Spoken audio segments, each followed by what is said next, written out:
Vasudevaya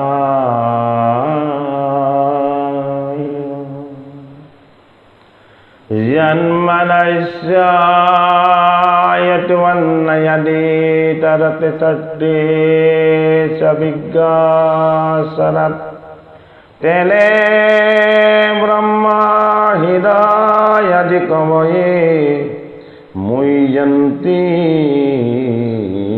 Yatsuraya Tejo Varimidang Yathar Vinimayo Yattoti Sagro Misa Dhanna Sena Sadanirastakahukang Saitang Param Dhimahi Dharma Purjita Kaitava Vatta Paramo Nimatsya Saranang Satang Vedang Vastava Matra Vasta Sivadang Tapatrayo Mulanam Sriman Bhagavate Mahamuni Kite Kingva Pararisaraha Sajrohida Varuddhate Yatta Kitivi Susubhi Tatkhana Nigama Kalpataru Galitang Phalang Sukamukadmita Drava Sanyutam Piyata Bhagavatang Rasamalayam Muhurhurasika Bhubi Bhabuka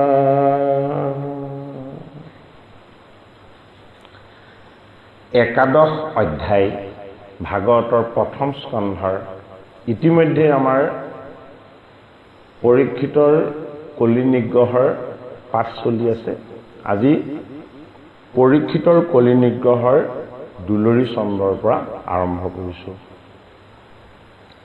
শুনিৰি শিষবে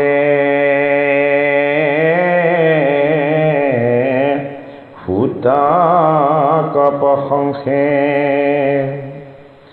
Chiranjib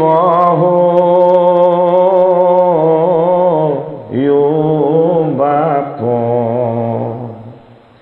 কৃষ্ণৰ চৰিত্ৰ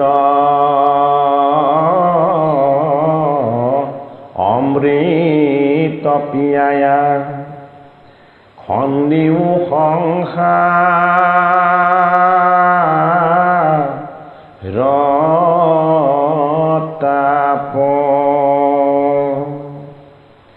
কৰ্মটো আমাৰ ভাগিল বিশ্বাস অবিঘিনিয়াত আশেষ এ হুম ধুমে ধুম এ কৰিলো শৰীৰ এ পাইলো মাত্ৰ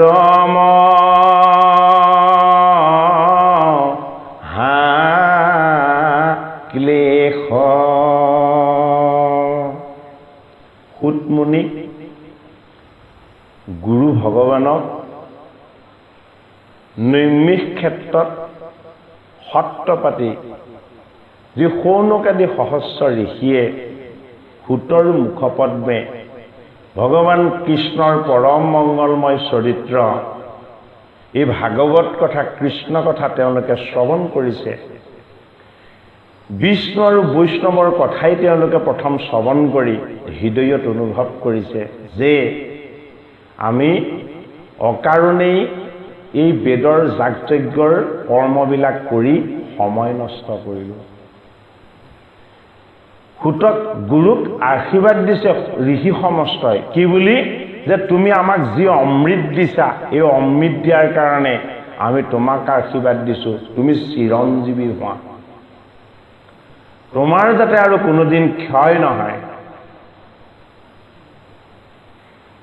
যিটো কৰ্মত আমাৰ নিজৰেই বিশ্বাস নাছিলে তেনে কৰ্ম কৰি আমি আমাৰ আয়ু ক্ষয় কৰিছিলোঁ গতিকে কৰ্মত যে মুখ্য লাভ নহয় এই বিশ্বাস আমাৰ এতিয়া প্ৰত্যয় হৈছে যে ভগৱান কৃষ্ণৰ গুণ নাম আৰু যশ তেওঁৰ চৰিত্ৰৰ কথা শ্ৰৱণ কীৰ্তনেহে আমাক আচল আত্মিক সুখ আৰু আনন্দ দান কৰাৰ লগতে মুখ্য সুখৰ লক্ষ্যত আমাক উপনীত কৰাবলৈ লৈ গৈছে বুলি আমি অনুভৱ কৰিব পাৰিছোঁ।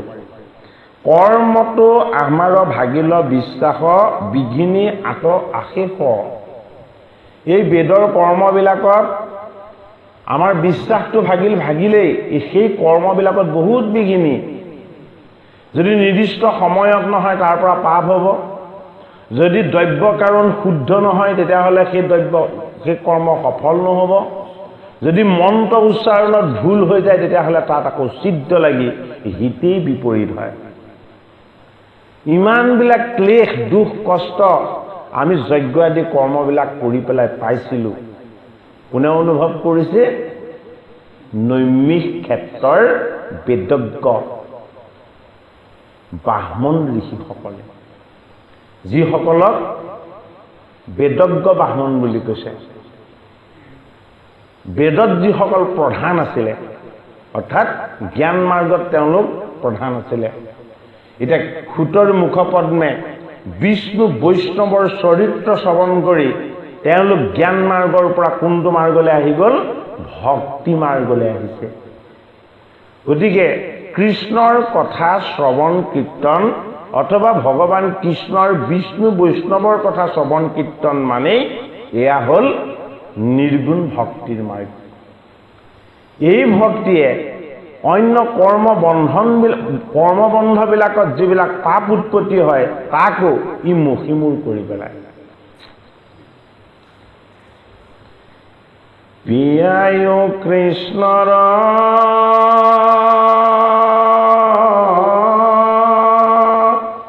পাদ পদ্ম মধু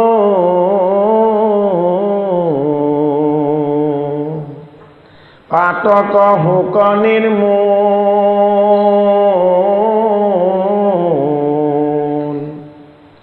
স্বৰ্গমুখ্য সুখে ভকত সংগাৰ অল্প কোনোহিকে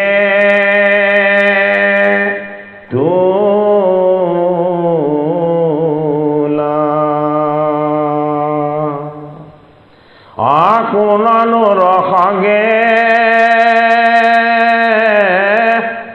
কৃষ্ণৰ কথাত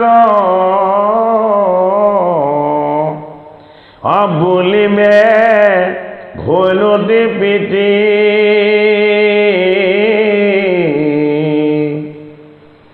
ব্ৰহ্মা পশুপতি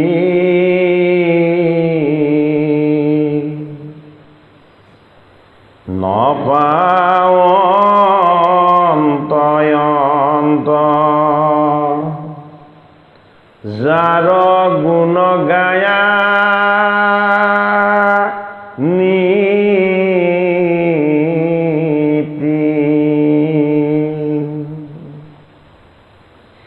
হেন জানি কুত কৃষ্ণ তই একান্ত ভকত তুমি সাক্ষাৎ কৃষ্ণৰ নিৰ্মল চৰিত্ৰ সকল এই কহিও আবে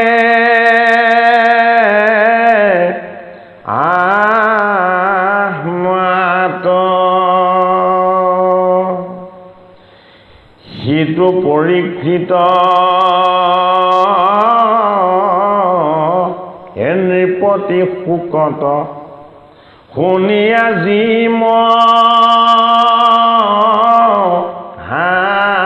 জ্ঞান কৃষ্ণৰ চৰণ পংকজক পাইলা ঐৰিয়ায়ান দে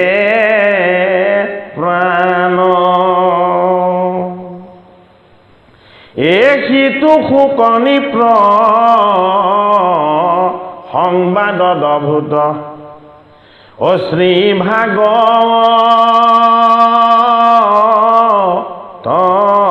নাম পুৰাণৰ সূৰ্য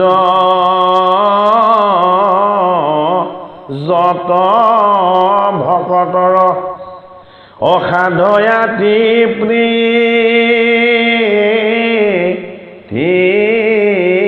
কাম কৃষ্ণৰ চৰিত্ৰ এই আনন্দে আপ্লুত সৰ্ববেদান্ত ৰসাৰ এই কুহিও সমস্ত দুখ হৌকৱন্ত এ শ্ৰৱণে আৱে আহমাৰ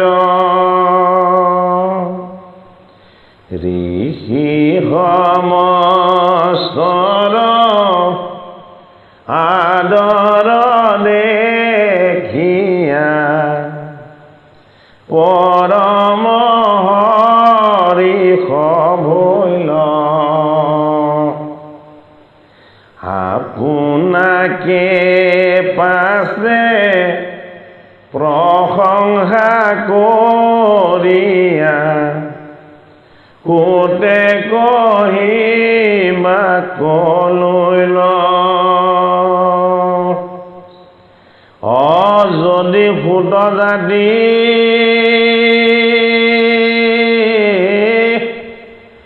আমি অকলিল একুৰ নহিকো কাজি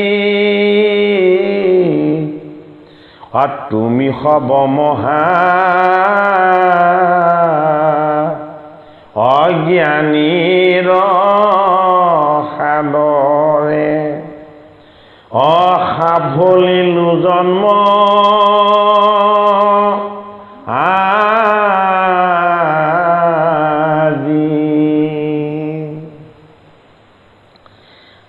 আমি অন্তৰ্যাতি হেন মন দুখে এ আবেশে মোৰ গুচিল তুমি হব মহা জনে কৃষ্ণ কথা এই যিহেতু মুদ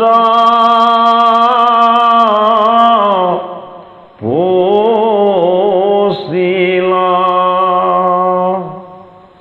ঐ একান্ত ভকতে কৰে সম্ভাষণ এ যদি বা গায় আলাপে এ তথাপি পাতকী পুৰুষকয়ে ৰৈ হে অনেক জন্ম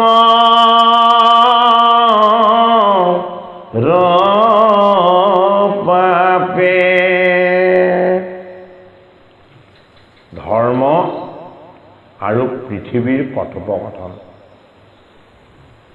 পাণ্ডৱ বংশৰ পবিত্ৰ নাতি পৰীক্ষিতে কলিক নিগ্ৰহ কৰিছে কলিক যিখিনি বেয়া ঠাই সেই বেয়া ঠাইবিলাকত থাকিবলৈ স্থান দিছে আৰু ভক্তি মাৰ্গৰ কাৰণে ভগৱত প্ৰাপ্তিৰ কাৰণে ঈশ্বৰ সেৱাৰ কাৰণে যিকণ নিৰ্মল ঠাই তাত কলিক প্ৰৱেশত বাধা দি দিছে এইটো কাৰণে ঋষি সমস্তই মন আনন্দত পুলকিত হৈছে যে আমি যদিও ভাবিছিলোঁ যজ্ঞ কৰি কলি আমাৰ মাজত প্ৰৱেশ হ'ব নোৱাৰিব বুলি আমাৰ যিটো ধাৰণা সেইটোৱেই ভুল আছিলে হে আমাৰ গুৰু ভগৱান সুত, আপোনাৰ চৰণ পালো, আপোনাৰ মুখপদ্মে এই বৈষ্ণৱৰ আৰু বিষ্ণুৰ অমৃতময় কৃষ্ণৰ পৰম পবিত্ৰ কথাৰ ভাগ আমি যেতিয়াৰ পৰা পালোঁ তেতিয়াৰ পৰা আমাৰ কৰ্মৰ বন্ধন, মনৰ ভ্ৰম, আমাৰ সমস্তবিলাক দূৰ হৈ আমাৰ মন প্ৰাণ এতিয়া আনন্দত ভৰি পৰিছে। এই পৰম মংগলময় কৃষ্ণৰ চৰিত্ৰত কোনো ধৰণৰ ছিদ্ৰই প্ৰৱেশ হ'ব নোৱাৰে। যদিহে কাৰোবাৰ কিবা ছিদ্ৰ দুখ বা পাপ আছিলে, এই বিষ্ণু বৈষ্ণৱৰ কথা শ্ৰৱণ কৰিলে সিও সমূলন্তে আঁতৰ হয় বুলি আমি ভাগৱত শাস্ত্ৰৰ পৰা জানিলোঁ। হে আমাৰ গুৰু ভগৱান সুত, এই শ্ৰীমদ ভাগৱত হ'ল কি মহন্ত পুৰাণ, এয়া পুৰাণ সূৰ্য, এয়া বাংময় মূৰ্তি ভগৱন্ত কৃষ্ণৰ এই ভাগৱত কথা শ্ৰৱণ কীৰ্তন কৰিবলৈ যে আমি পালোঁ, এয়াই আমাৰ ডাঙৰ ভাগ্য। আমাৰ জীৱনৰ সঞ্চিত বহুত পুণ্যৰ কাৰণে আমি আপোনাৰ দৰে এজন একান্ত কৃষ্ণ ভক্ত পালোঁ, যিজনৰ মুখপদ্মে আমি অমৃতময় এই কৃষ্ণৰ যশ গুণ আৰু চৰিত্ৰ আমি পাণ কৰিবলৈ পাইছোঁ। ঋষি সমস্ত অভিনন্দা কৰিছে কোনে? যি ভাগৱত কীৰ্তন কৰি তেওঁলোকক শ্ৰৱণ কৰাইছে, সেই মুনি শুক মুনিৰ পৰম পবিত্ৰ শিষ্য, যাৰ নাম হ'ল উগ্ৰশ্ৰৱাসুত। উগ্ৰশ্ৰৱাসুতে নিজক কি বুলি কৈছে? যে মই সুত জাতি, মই অকুলি নাছিলোঁ, মোৰ লগত পুণ্যৰ ভাগ নাছিল, পবিত্ৰতা নাছিল। হে ঋষি সমস্ত, আপোনালোকে মোক পুণ্য কৰি দিলে, আপোনালোকে মোক ঈশ্বৰৰ পুণ্যৰ ভাগ দিলে, নহ'লে ময়ো পবিত্ৰ নাছিলোঁ। কেনেকৈ মোক ভাগ দিলে? আপোনালোকে কৃষ্ণৰ চৰিত্ৰ শ্ৰৱণ কৰিম বুলি আপোনালোকে সিদ্ধান্ত ল'লে আৰু এই পৰম মংগলময় কৃষ্ণৰ চৰিত্ৰ কীৰ্তন কৰি আপোনালোকক সেৱা কৰাৰ মোক এটা সুযোগ দিলে। এই যে মই আপোনালোকক ভাগৱত কথা কীৰ্তন কৰি আপোনালোকৰ চৰণ সেৱাৰ যে অকণমান সুযোগ পালোঁ, এতিয়া মই অকুলিনৰ পৰা উদ্ধাৰ হ'লোঁ। বোলে কি? কৃষ্ণৰ ভকত বৈষ্ণৱৰ যদি চৰণ সেৱা কৰাৰ কেনেবাকৈ এটা সুযোগ পায়, তেতিয়াহ'লে সেই জীৱ উদ্ধাৰ হয়। গতিকে আপোনালোকে মোকো উদ্ধাৰ কৰিছে। এতিয়া কি বুজাইছে? ভাগৱত হ'ল এনে এক বৈকুণ্ঠৰ শাস্ত্ৰ, যি শাস্ত্ৰ কীৰ্তন কৰাজনৰ যিমান পুণ্য হয়, শ্ৰৱণ কৰাজনৰ তাতকৈ দুগুণ হয়। শ্ৰৱণ কৰাজনৰ যিমান হয়, কীৰ্তন কৰাজনৰ তাৰ দুগুণ হয়। অৰ্থাৎ ইজনৰ লগত সিজনৰ পুণ্যৰ ভাগটো কি কৰে? বৃদ্ধি কৰি দিয়ে। সেইটো কাৰণে কৈছে যে আমাৰ কৰ্মত বিশ্বাস নাছিলেই, সেই কৰ্মই আমাক তাৰিব নোৱাৰে, কিন্তু ভগৱান কৃষ্ণৰ গুণ নাম শ্ৰৱণ কীৰ্তন কৰি আমাৰ মন প্ৰাণ হৃদয় পবিত্ৰ হৈছে, শান্ত হৈছে। আমাৰ এতিয়া আৰু গ্ৰাম্য কথাৰ ফালে মন ধাৱমান হোৱা নাই। হে আমাৰ গুৰু সুত, কিদৰেনো পাণ্ডৱৰ নাতি পৰীক্ষিতে সুক ভগৱানৰ মুখপদ্মে অমৃতময় কৃষ্ণ কথা শ্ৰৱণ কৰি আনন্দেৰে মৃত্যুক তেওঁ আঁকোৱালি ল'ব পাৰিলে, আমাক সেই সমস্ত কথা এতিয়া বিৱৰি কওক। একান্ত ভকতে কৰে সম্ভাষণ, ও যদি বা গায় আলাপে, এ তথাপি পাতকী পুৰুষকয়ে ৰৈ অনেক জন্ম পাপে। সুতে কি বুলি কৈছে? ঋষি সমস্তক অভিনন্দা কৰিছে যে আপোনালোকৰ দৰে মংগলময় কৃষ্ণৰ পৰম পবিত্ৰ চৰিত্ৰ শ্ৰৱণ কৰি কৃষ্ণৰ অমৃত পান কৰিব বিচৰা হে ঋষি সমস্ত, সাধু সন্ত, মহন্ত সমস্ত, আপোনালোকৰ দৰে যদি ভকতৰ লগত মোৰ দৰে এই অকুলীন জীৱটোৱে যদি অকণমান গ্ৰাম্য কথা পতাৰো সুযোগ পাওঁ, মই তেতিয়াও পাপৰ পৰা মুক্ত হ'ম। অৰ্থাৎ তেওঁলোকৰ হৃদয়ত কৃষ্ণৰ প্ৰতি ভক্তি আছে। এইটো কাৰণে হে মহাভকতৰ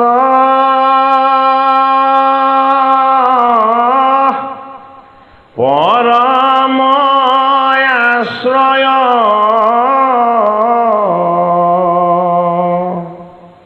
হে ভগৱন্ত আত্মাৰাম,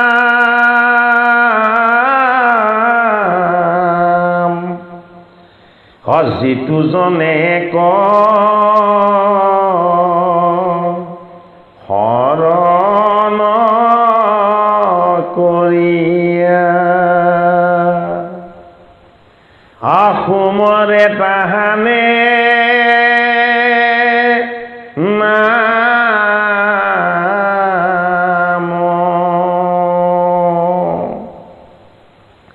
অ সেই ভকতৰ যদি নাম লব, অজানালো হয় পবিত্ৰ,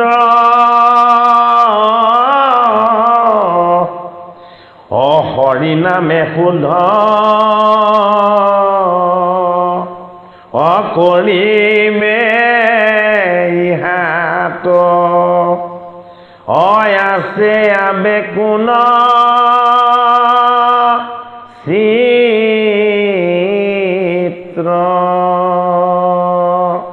কি বুলি কৈছে ভাগৱত শাস্ত্ৰত সুতমুনিয়ে ঋষি সমস্ত, যে মহান ভকতসকলৰ পৰম আশ্ৰয় হ'ল আত্মাৰাম, পৰম পিতা পৰমেশ্বৰ কৃষ্ণ।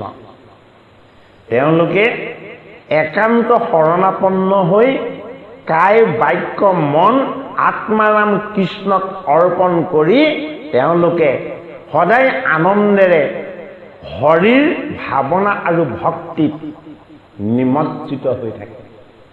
অৰ্থাৎ গুৰু ভগৱান সুতে ঋষি সমস্তক কৈছে, সেই পৰম মংগলময় ভকতসকল ভগৱন্ত কৃষ্ণ আত্মাৰ লগত এক হৈ যায়।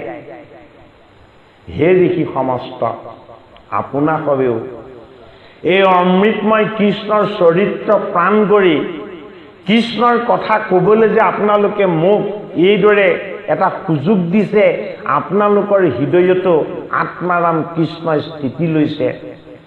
হে শৌনকাদি ঋষি, আপোনালোকৰ নাম স্মৰণ কৰিলেও মই পুণ্যৰ ভাগ লাভ কৰিম। অৰ্থাৎ আপোনালোকে কৃষ্ণৰ চৰিত্ৰ শ্ৰৱণ কৰিবৰ কাৰণে আপোনালোকে ইচ্ছা কৰি মোক নিমন্ত্ৰণ কৰি আনিছে। সেইটো কাৰণে কৈছে, আপোনালোকৰ দৰে একান্ত ভকতৰ যে মই সংগ পালোঁ, এয়াই মোৰ ডাঙৰ মহাভাগ্য। আৰু তাতকৈও আমাৰ সকলোৰে ভাগ্য চাওকচোন, আত্মাৰাম হৰিক হৃদয়ত উপাসনা কৰা ভকতৰ নাম ল'লেও যি পুণ্যৰ ভাগ পোৱা যায়, তেনে ভকতৰ সংগত আমি ভগৱন্ত কৃষ্ণৰ নাম গুণ ল'বলৈ পাইছোঁ। ইয়াতকৈ আৰু পৰম ভাগ্য আমাৰ কি আছে? গতিকে এই আপোনাসৱৰ দৰে কৃষ্ণৰ গুঞ্জক অমৃত পান কৰিব বিচৰা এই ভকত বৈষ্ণৱ সমস্তৰ যদি কেনেবাকৈ কোনোবাই নাম লয়, তেওঁ চাণ্ডাল হ'লেও তেওঁ উদ্ধাৰ হ'ব।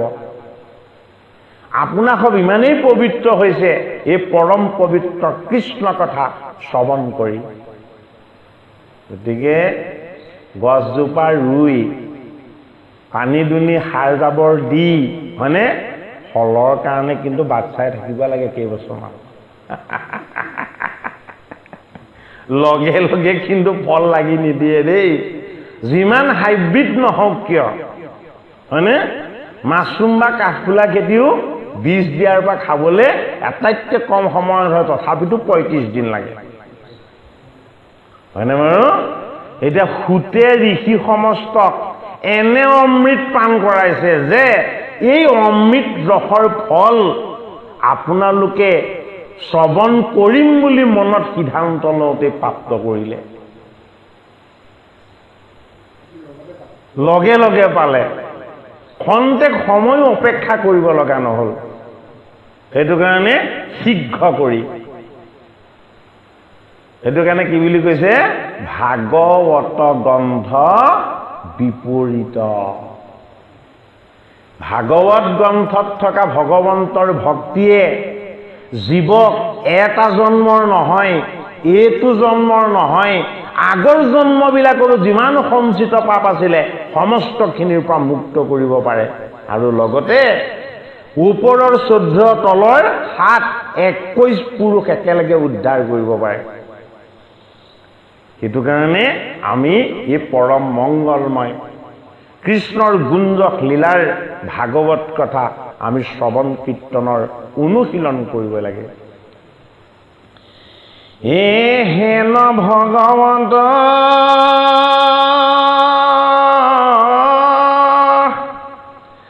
অনন্ত শকতি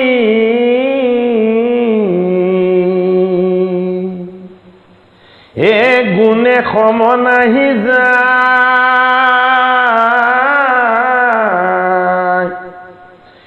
হেন জন নাহি তোলৈ ভিতৰে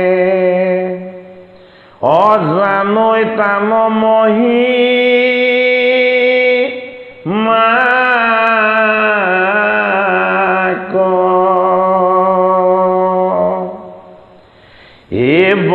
মায়াদি দেৱে প্ৰাৰ্থনা কৰন্ত তাকো এৰি লক্ষ্মী দেৱী নবাঞ্চন্ত কৃষ্ণে তথাপি থাকন্ত চৰণৰে লোকসেবী। ব্ৰহ্মাদেৱে ভগৱন্তৰ একান্ত সেৱক বুলি, বৈকুণ্ঠৰ ঈশ্বৰৰ চৰণৰ সেৱক বুলি লক্ষ্মী দেৱীৰ চৰণ সেৱা কৰি থাকে। আৰু লক্ষ্মী মাতাই কি কৰে? তেওঁৰ চৰণ যে ব্ৰহ্মাদেৱে সেৱা কৰিছে সেইটোত তেওঁৰ মনটো নিদিয়ে। লক্ষ্মী মাতাই কি কৰে? মন প্ৰাণ সমস্ত কৃষ্ণ চৰণত দি থাকে। কি বুজাইছে? ব্ৰহ্মাই যাক সেৱা সৎকাৰ কৰি আশীৰ্বাদ ল'ব বিচাৰে সেইগৰাকীয়েও মন প্ৰাণ সমস্তখিনি ভগৱন্ত কৃষ্ণক অৰ্পণ কৰি থয়। চাৰ পদ নখে ব্ৰহ্মাণ্ড ফুটাইলা পৰে জল ধাৰা বহি দিলাই অঘ্ৰ পাৱে সেই জলে ধৰি কমণ্ডলো পাতি লৈ ও সেই অৰ্ঘ জল গংগা হুয়া জাত এ জগত পবিত্ৰ কৰে এ প্ৰভু পাদুদক এ বুলি মাথা পাতি অধৰিলন্ত মহে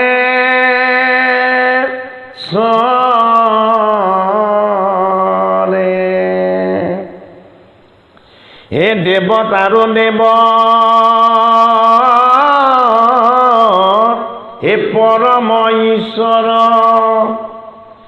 অহেনয় কৃষ্ণ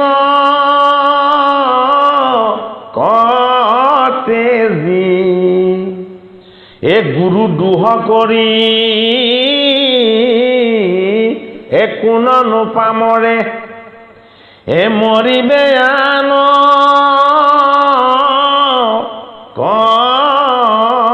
ভজি এ কৃষ্ণকে পৰম হৃদ ঈশ্বৰ এ কৃষ্ণকে পৰম দেৱ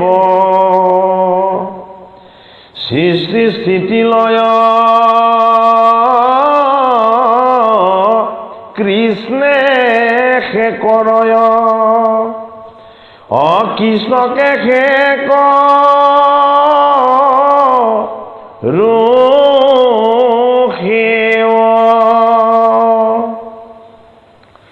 হে কৃষ্ণৰ চৰিত্ৰ হে পুষ্টিলায়া মাত কৈব যে নল কৈব যে নল মতি হে প্ৰভুৰ পৰম হে লীলা সমস্তে হে কহিবে কাৰ ভকতি সুতমুনিয়ে সৌনকাদি ঋষি সমস্ত ভগৱান কৃষ্ণৰ ভক্তিৰ যিটো মহিমা সেই ভক্তিৰ মহিমাটো কৈছে যে এইজন কৃষ্ণৰ চৰণত ভক্তিটো হে ঋষি সমস্ত আপোনালোকে অনুভৱ কৰক হৃদয়ত কিমান গভীৰ এইজন ভগৱন্ত কৃষ্ণক যেতিয়া তেওঁ বামন ৰূপত অৱতাৰ লৈছিলে বলিয়ে ৯৯টা যজ্ঞ কৰিছে অথচ এটা যজ্ঞলৈও তেওঁ ঈশ্বৰক আনিব পৰা নাই ঈশ্বৰ নিৰ্গুণ যজ্ঞ গুণময় এই গুণময় কৰ্মত ঈশ্বৰ নাহে সেইটো কাৰণে শুক্ৰাচাৰ্যৰ দ্বাৰা ৯৯টা যজ্ঞ কৰিছে অথচ তেওঁ যজ্ঞলে যজ্ঞ পুৰুষ ঈশ্বৰ সাক্ষাৎ দিবলৈ অহা নাই নৰ্মদা নদীৰ পাৰত ১০০ নম্বৰ যজ্ঞটো পাতিছে বলিয়ে সেই যজ্ঞটো কি সেই যজ্ঞটো এটা বেলেগ যজ্ঞ বোলে এই যজ্ঞত মই কেৱল অকল দানহে দিম মই এই যজ্ঞত একো ভিক্ষা নকৰোঁ আৰু সেই কথাখিনি কৈছে শুনিছে নাই আপোনালোকৰ পদত যে সেই যজ্ঞলৈ স্বয়ং ঈশ্বৰ বামন ৰূপত গ'ল বামন ৰূপত গৈ জগতৰ হৰিয়ে ভক্তিৰ ধাৰাটোকে বোৱাই দিলে ক'ৰ পৰা বৈকুণ্ঠৰ পৰা ভগৱন্তৰ নিৰ্গুণ ভক্তিৰ তত্ত্বটো ব্ৰহ্মৰূপত ব্ৰহ্মডিম্ব ৰূপত বৈকুণ্ঠ ধামত তেওঁ ধাৰণ কৰি ৰাখিছিলে বলিয়ে যেতিয়া দান দিবৰ সময় হ'ল জগতৰ হৰিয়ে গোটেই পৃথিৱীখনক প্ৰসাৰিত কৰি তেওঁ চৰণ যুগলেৰে ঢাকি দেখুৱালে অৰ্থাৎ এই জগতত তেওঁ চৰণ বিচাৰি তুমি ক'তো যাব নালাগে য'তেই তুমি তেওঁ চৰণ উপাসনা কৰা ত'তেই তেওঁক পাই যাবা বোলে কিয় তেওঁ চৰণে গোটেই পৃথিৱী ঢাকি থৈছে যেতিয়া স্বৰ্গ দান দিলে স্বৰ্গলৈ যেতিয়া তেওঁ পদ প্ৰসাৰিত কৰি দিলে এই পদে সপ্ত স্বৰ্গ ভেদ কৰি সত্যলোক অতিক্ৰম কৰি বৈকুণ্ঠত থকা পৰম ব্ৰহ্মৰ নিৰ্গুণ ভক্তিৰ যি গংগাৰূপী ভক্তিৰ ধাৰা য'ত তেওঁ ব্ৰহ্মডিম্বত ধাৰণ কৰি ৰাখিছিলে তেওঁ চৰণ তালৈকে প্ৰসাৰিত কৰি তেওঁ ভৰিৰ অগ্ৰভাগৰ বুঢ়া আঙুলিৰ নখেৰে সৈতে সেই ব্ৰহ্মডিম্বত স্পৰ্শ কৰি দিলে কি হ'ল ব্ৰহ্মডিম্ব কৰাহী যিটো আছিলে সেইটো ফাটি গ'ল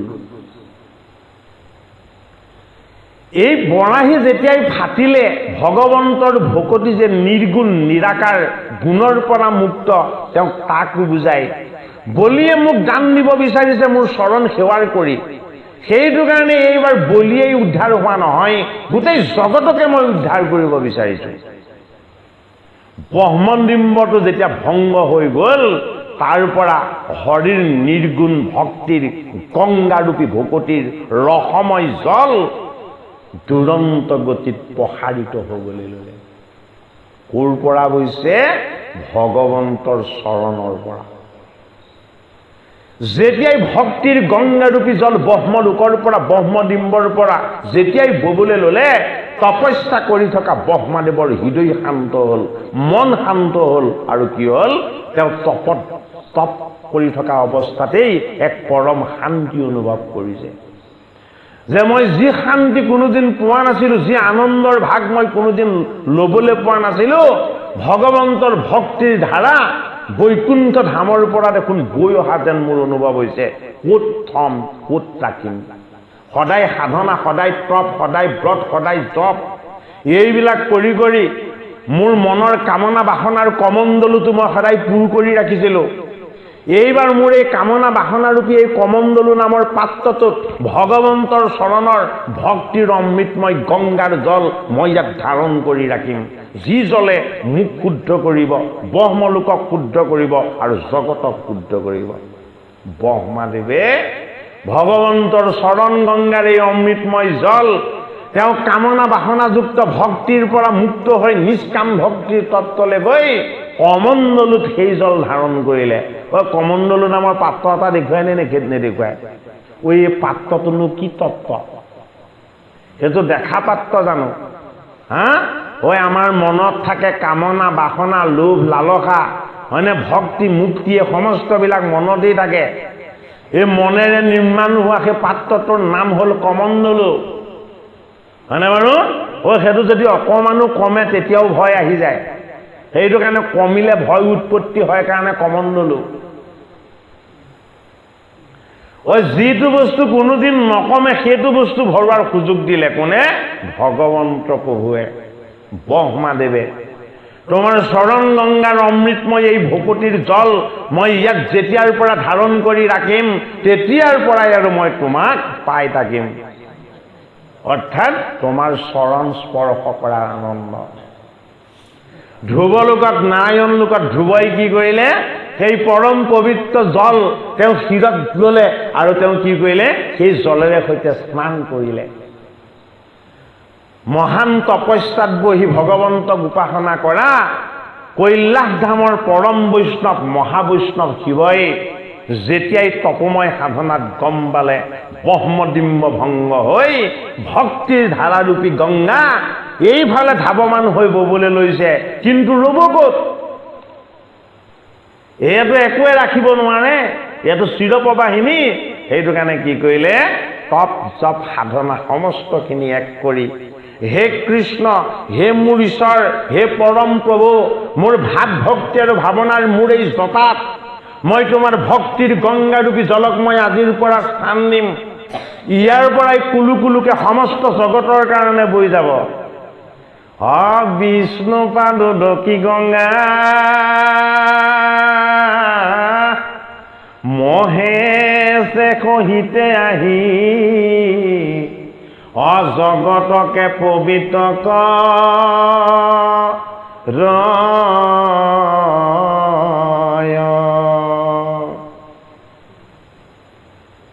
সুত ভগৱানে ঋষি সমস্তক কৈছে, আপোনালোকৰ কায় বাক্য আৰু মনলে সেই ব্ৰহ্মডিম্ব ভংগ হৈ যিদৰে ভক্তিৰূপী গংগাৰ জল ব্ৰহ্মাদেৱে ধৰিছিলে কমণ্ডলুত, ধ্ৰুৱই ধৰিছিলে ধ্ৰুৱলোকত তেওঁ স্নান কৰিছিলে, শিৱই ধৰিছিলে জটাত, আৰু আপোনালোকৰ কাৰণে এই ভক্তিৰূপী গংগাৰ জলেই হ'ল এই কৃষ্ণৰ অমৃতময় চৰিত্ৰ। এই কৃষ্ণৰ অমৃতময় চৰিত্ৰ যশ আৰু গুণ আপোনালোকে পান কৰক, আৰু এয়া যেতিয়া আপোনালোকে পান কৰিব আপোনালোকৰ আৰু কোনো ধৰণৰ ঈশ্বৰ প্ৰাপ্তিৰ আৰু কোনো শংকা বা সংশয় থাকিব নোৱাৰে। সেইটো কাৰণে কথাখিনি খুব প্ৰসংগ কৰি পেলাই বুজাই পেলাই কৈছে। এই কথাখিনি আছে ক'ত? ভাগৱতৰ ৮ম স্কন্ধত বিস্তৃতভাৱে। আৰু ক'ত আছে? নৱম স্কন্ধত গংগা, ৬ষ্ঠ স্কন্ধত নে নৱম স্কন্ধত গংগা আনয়নৰ তত্ত্ব, নৱম স্কন্ধত গংগা আনয়নৰ তত্ত্ব কথাত এই কথাখিনি আছে। কিন্তু খুটে সমস্ত ভাগৱত গুৰু ভগৱান শুকৰ পৰা পাইছে। সেইটো কাৰণে প্ৰাৰম্ভতেই ঋষি সমস্তক সেই অমৃতৰ ভাগ দান কৰিছে। হে ৰাম,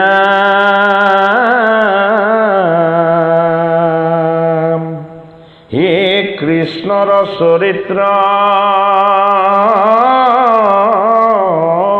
হে পুচিলাই মাত কৈ বুজে নল মতি এ প্ৰভুৰ পৰম হে লীলা ক সমস্তে এ কহিবে কাৰ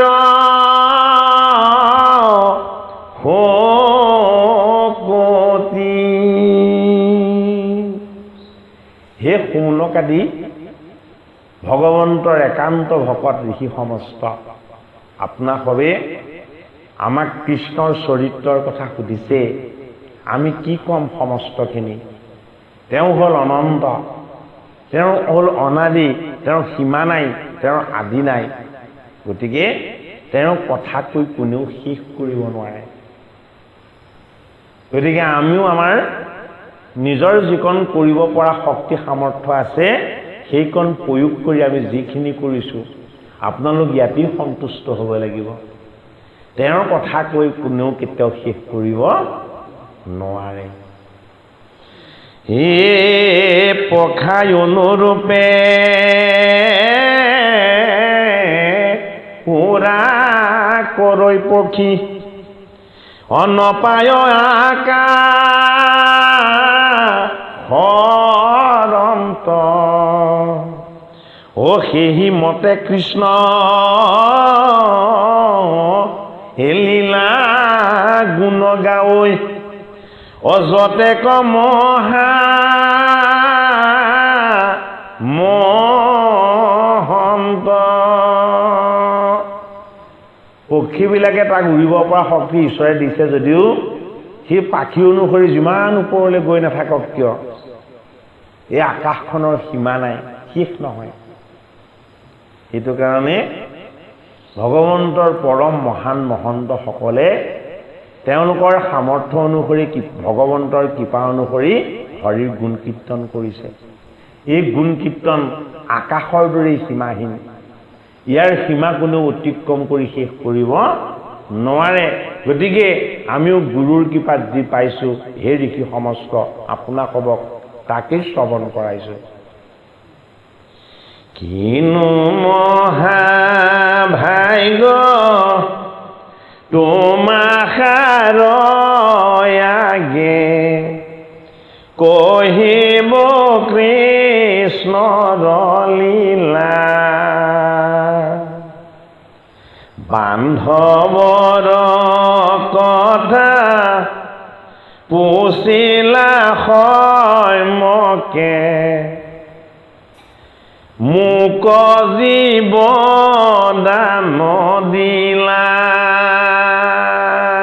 ঋষি সমস্তক কি বুলি কৈছে? ঋষি সমস্তই তেওঁক ঈশ্বৰ বুলি ভাবিছে, আৰু সুতে ঋষি সমস্তক কি বুলি ভাবিছে? তোমালোক মোৰ কাৰণে ঈশ্বৰ। কিয় তোমালোক মোৰ কাৰণে ভগৱান হলা? যে তোমাক খবৰ কৃপাৰ কাৰণেহে কৃষ্ণৰ লীলাৰ কথা মই গুৰুৰ কৃপাত যি অকণমান পাইছিলোঁ, মই চৈতন্য কৰিবৰ এটা সুবিধা পাইছোঁ। তোমালোকে বেলেগ গ্ৰাম্য কথা মোক নাই সোধা, তোমালোকে মোক মোৰ প্ৰাণৰ কথা, মোৰ প্ৰাণৰ বান্ধৱৰ কথা, মোৰ পৰম প্ৰভুৰ কথা সুধিছা। কাৰ কথা সুধিছা? ভগৱান কৃষ্ণৰ কথা সুধিছা। তেওঁৰ কথা সোধাৰ কাৰণেই মোৰ মন প্ৰাণ আৰু হৃদয় আনন্দত আত্মহাৰা হৈছে। কি বুজাইছে?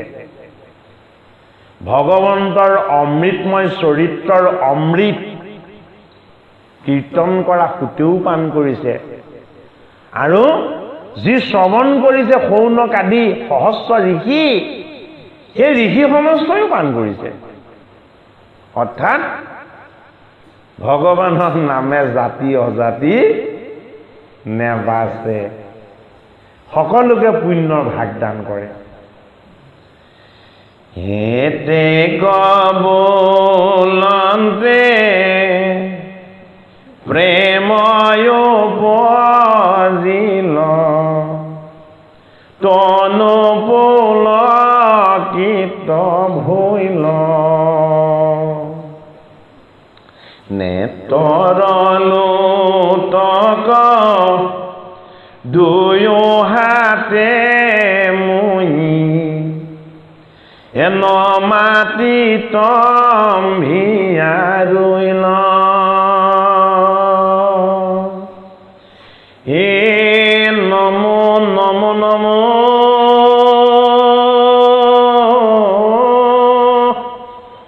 জগত জনক কৃষ্ণ ইষ্টম দেৱ মোৰ যাহাৰ স্মৰণে হে হৰয় তেখনে হে পৰময়া পদ ঘোৰ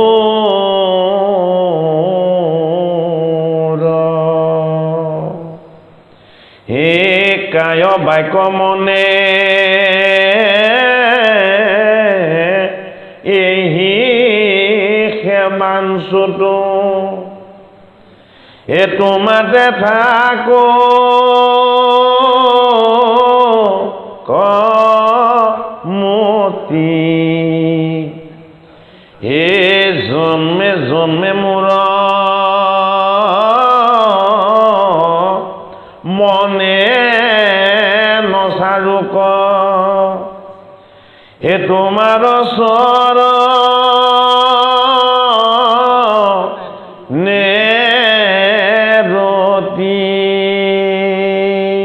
গোটে ভাগৱত কীৰ্তন কৰিছে আৰু দুই চকুৰে আনন্দৰ চকু পানী বৈছে।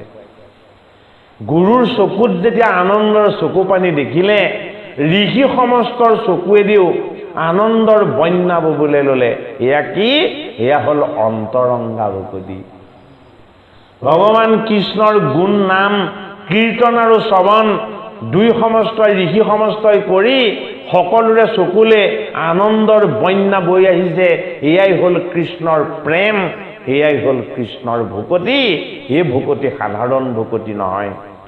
ঋষিসকলে হাজাৰ বছৰ যজ্ঞ কৰি তেওঁলোকৰ হৃদয়লৈ ঈশ্বৰ প্ৰেম আৰু চকুলে ভক্তিৰ গংগা বোৱাব পৰা নাছিলে।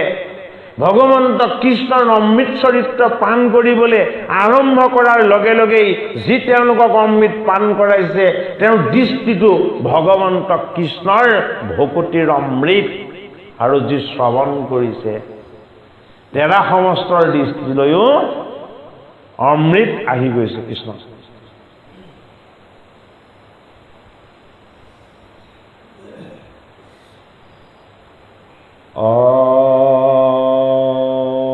হৰি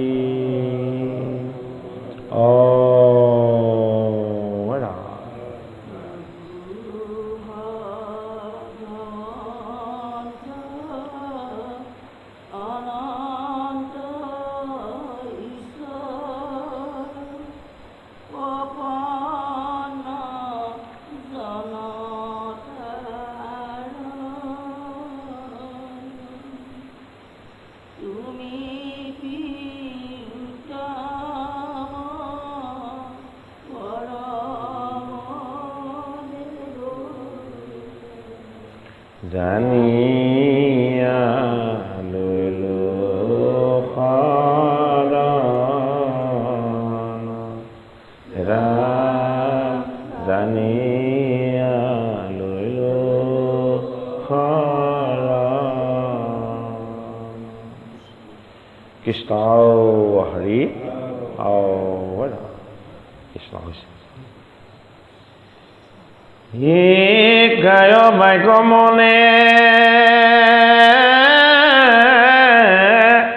এহি সেৱাঞ্চু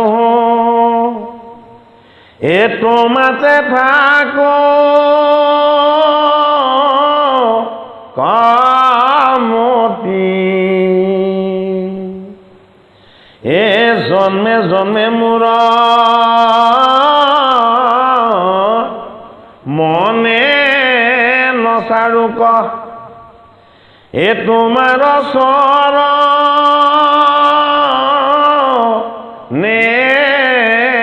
ৰতি, হে অৰুণ চৰণ এই চিন্তত থাকো ক, এ দুষ্মৰ মৰ ন দুখে, এই সংসাৰতে খাৰ ৰাম কৃষ্ণ নাম, এ নুগুচ কাম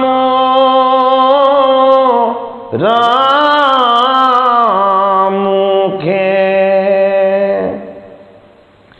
এ কৃষ্ণ কথা কনে এ থাকো ক সদায়, এতে ক পাৰ্থ তোমাত, হে হক সাধু সংগ নৌক মন ভঙ্গ, হে তোমাৰ প্ৰভু হে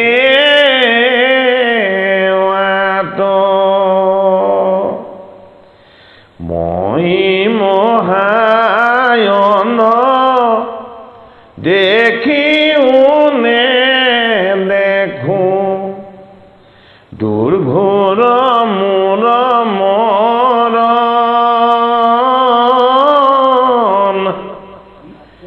হে লক্ষ্মীপতি তুমি মোৰ গতি, তোমাতে লৈলো ঘৰ,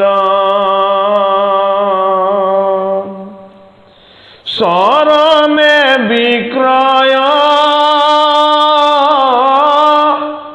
গৈলো কৃপাময়, অনুকৰিব বাপ চন্ন, এ জৈতে তৈতে মৰো এ যেন নপাখৰো, অৰুণ চৰণ পদ্ম।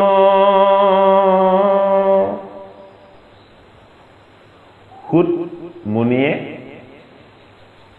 ঋষি সমস্তক ঈশ্বৰ জ্ঞান কৰিছে আৰু নিজকে ভাবিছে যে মই জন্ম লৈ থাকিব লগা হোৱা মই এটা পাপী জীৱ আছিলোঁ, মই যে এই পঞ্চভূতৰ দেহলৈ আহিলোঁ, মই সুত হৈ গ'লোঁ, মই উকুলীন হৈ গ'লোঁ। কিয় উকুলীন হৈ গ'লোঁ? ঈশ্বৰৰ আত্মাৰ কোনো কুল নাই, কোনো জাতি নাই, কিন্তু হে জগতৰ হৰি, তুমি যে মোক এটা পঞ্চভূতৰ মৃত্যুমুখী দেহলৈ আনিলা, জন্মতে যিটো দুৰ্গন্ধময় কেঁচা মাছ গোন্ধাই, এই যে তুমি মোক এটা জীৱৰ তত্ত্বলৈ যে আনিলা, মই প্ৰকৃততে পাপী জীৱ আছিলোঁ। কিয় মই জন্ম ল'ব লগা হ'ল? মই আগৰ জন্মবিলাকত তোমাৰ চৰণত কায় বাক্য মন এক কৰি তোমাৰ চৰণকে ধ্যাই মই তোমাৰ চৰণ সেৱা কৰিবলৈ পোৱা নাছিলোঁ, কিন্তু এইবাৰ তুমি মোক কৃপা কৰিছা। শৌনকাদি সহস্ৰ ঋষিৰ হৃদয়ত তুমি তোমাৰ গুঞ্জক লীলাৰ শ্ৰৱণ কৰাৰ এই সিদ্ধান্তটো তুমি তেওঁলোকৰ হৃদয়ত প্ৰকট কৰি মোক এইবাৰ এই জন্মতেই যাতে মই তোমাৰ গুণ কীৰ্তন আৰু যশৰ দ্বাৰা মোৰ এই জীৱনটোক যাতে মই শুদ্ধ কৰি ল'ব পাৰোঁ, তুমি মোক সেই সুযোগ দিছা। হে ভগৱন্ত প্ৰভু, মই তোমাৰ চৰণত বাৰে বাৰে সেই কাকুতি মিনতি আৰু প্ৰাৰ্থনা কৰিছোঁ, মোক যাতে তুমি সদায় স্মৰণ কৰোৱা, মই এটা মৃত্যুমুখী জীৱ বুলি। যেতিয়াই তেতিয়াৰ মোৰ মৃত্যু আহি আছে বুলি, সন্নিত আছে বুলি মই যাতে অনুভৱ কৰিব পাৰোঁ, কিন্তু মোক ধাৰণ কৰি প্ৰতিপালন কৰা হে মোৰ পৰম পবিত্ৰ ঈশ্বৰ, তুমিতো অমৰ, তুমিতো অমৃত, তুমি মোক অমৃত ৰূপেৰে এই নশ্বৰ দেহটোক ধাৰণ কৰি তুমি মোক প্ৰতিপালন কৰি আছা, কিন্তু মই তোমাক স্মৰণ কৰিবলৈ মোৰ মনত মই সুযোগ নাপাওঁ, মই মোৰ মনত মোৰ প্ৰেৰণা নাপাওঁ। অন্তিম সময়তো যাতে মোৰ বেলেগ বস্তুৰ প্ৰতি কোনো ধৰণৰ মনটো নগৈ কেৱল তোমাৰ অৰুণ চৰণ যাতে মই অন্তিম সময়ত দিয়াই তুমি আৰু মই যাতে এক হৈ যাব পাৰোঁ। গতিকে ভাগৱত কীৰ্তন কৰি অমৃত পান কৰোৱা এই সুদ অমৃতত গৈ ৰৈ গৈছে, অমৃত তত্ত্বত তেওঁ গৈ ৰৈ গৈছে। কেনেকে ৰৈছে?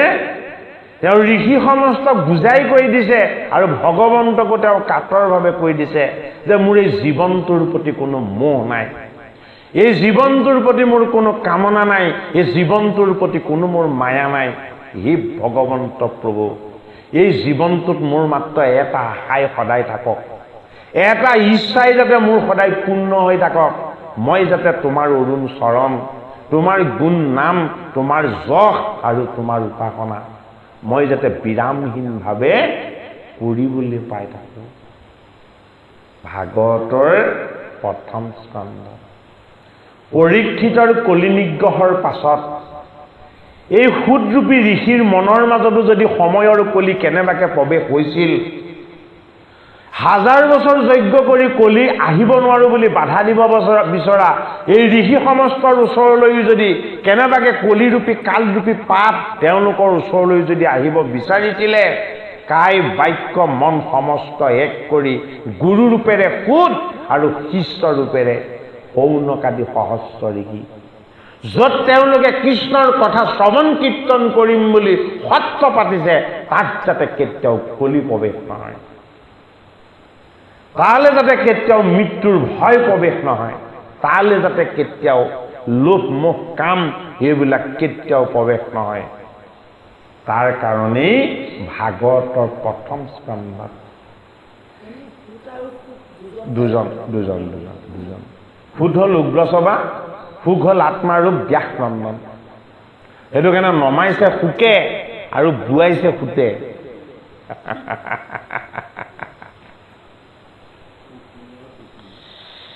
হে চৰণে বিকয়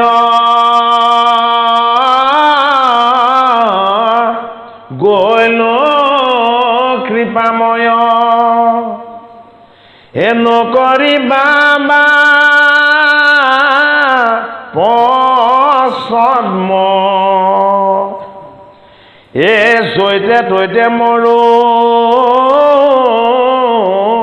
হে যেন নপাহৰো, হে অৰুণ চৰণ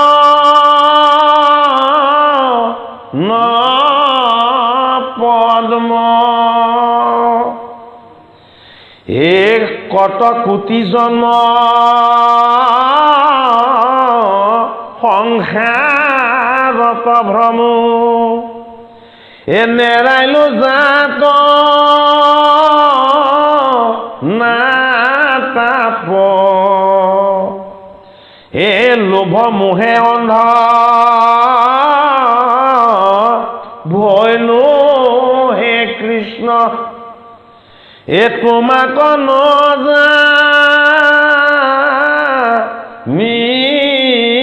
বাপ, হে কৃষ্ণৰ কিংকৰে অময়ী মহাদীন, হে তুমি নায়াখিল, হে কৰি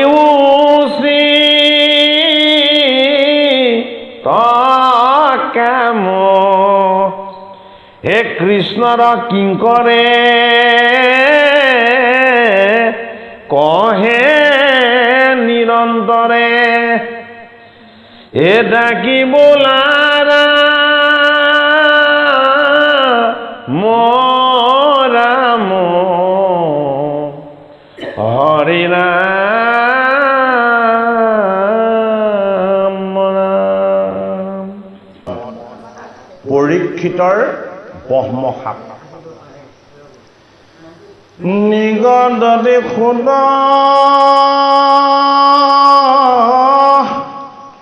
শুনা শুনক সম্প্ৰতি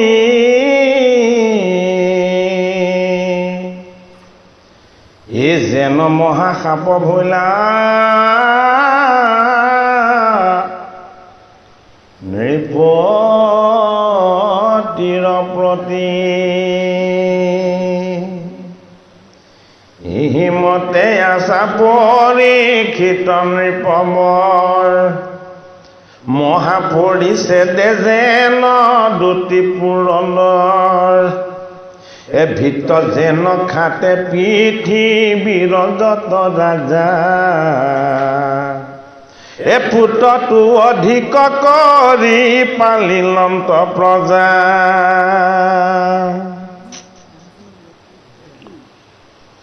এ ভকতৰ সংগে ৰংগে হে জম্বুদ্বীপপতি এ লগাই ললো কত মহা হৰিত ভকতি এ নিৰ্গহিলা কলি ভৈলা সত্যৰ ব্যৱস্থা এ জগত ব্যাপিল নৃপতিৰ যশ কথা দিনে কধনুক ধৰি সহনে নৃপতি এ বনক গৈলন্ত মৃগ মাৰিবা কপ্ৰতি। গোটেই জম্বুদ্বীপত পৰীক্ষিতৰ যশ গুণ ব্যাপ্ত হৈ গ'ল। সমস্তজন তেওঁৰ তাত থকা সৰু সৰু ৰজাই কৰতলীয়া ৰজাই পৰীক্ষিত নৃপতিক ধন্য বুলি কৈছে, ধন্যবাদ দিছে আৰু কৈছে যে ভাৰত ভূমিত জম্বুদ্বীপত এনে এজন আমি চক্ৰৱৰ্তী ৰজা পাইছোঁ যিজনে কোনেও কৰিব নোৱাৰা কাম এটা কৰি দিলে। কি কাম কৰি দিলে? কালৰূপী সময়ক যি নিগ্ৰহ কৰিব পাৰে, বশ কৰিব পাৰে, বাছনি কৰি স্থান নিৰ্ণয় কৰি দিব পাৰে থাকিবলৈ, তেনে এজন পৰম পবিত্ৰ বৈষ্ণৱ ৰজা পৰীক্ষিত নৃপতি, যি ধৰ্মৰ পদ ভংগ কৰিছিলে তিনিটা। পৰীক্ষিত নৃপতিয়ে সেই তিনিটা পদ জোৰা লগাই দিছিলে। ধেনু আৰু বিষক আশ্বাস দিছিলে যে মোৰ ককাসকলৰ ধৰ্ম ৰাজ্যত তোমালোকে অকণো ভয় কৰিব নালাগে, ইয়াত তোমালোকে সদায় ভগৱন্ত ঈশ্বৰক উপাসনা কৰি সদায় আনন্দেৰে থাকিব পাৰিবা। সেইজন পৰীক্ষিতৰ এইবাৰ আকৌ এটা নতুন ৰূপ ভাগৱতৰ প্ৰথম স্কন্ধত জীৱক আত্মসম দেখা। দুটি জীৱই কন্দন কৰিছে। সেই জীৱ দুটিকো কিয় কান্দিছে বুলি সুধিব বিচৰা পৰীক্ষিতৰ মনত এটা নতুন ভাৱ আহি গ'ল। কি কৰিলে? লগৰ সেনাসকলক লগত লৈ ৰথত উঠি এইবাৰ সংসাৰ বনত নহয়, এইবাৰ গভীৰ ভৱমনত, মায়ামনত তেওঁ কিহৰ সন্ধানত লাগি গ'ল? মৃগৰ সন্ধানত লাগি গ'ল।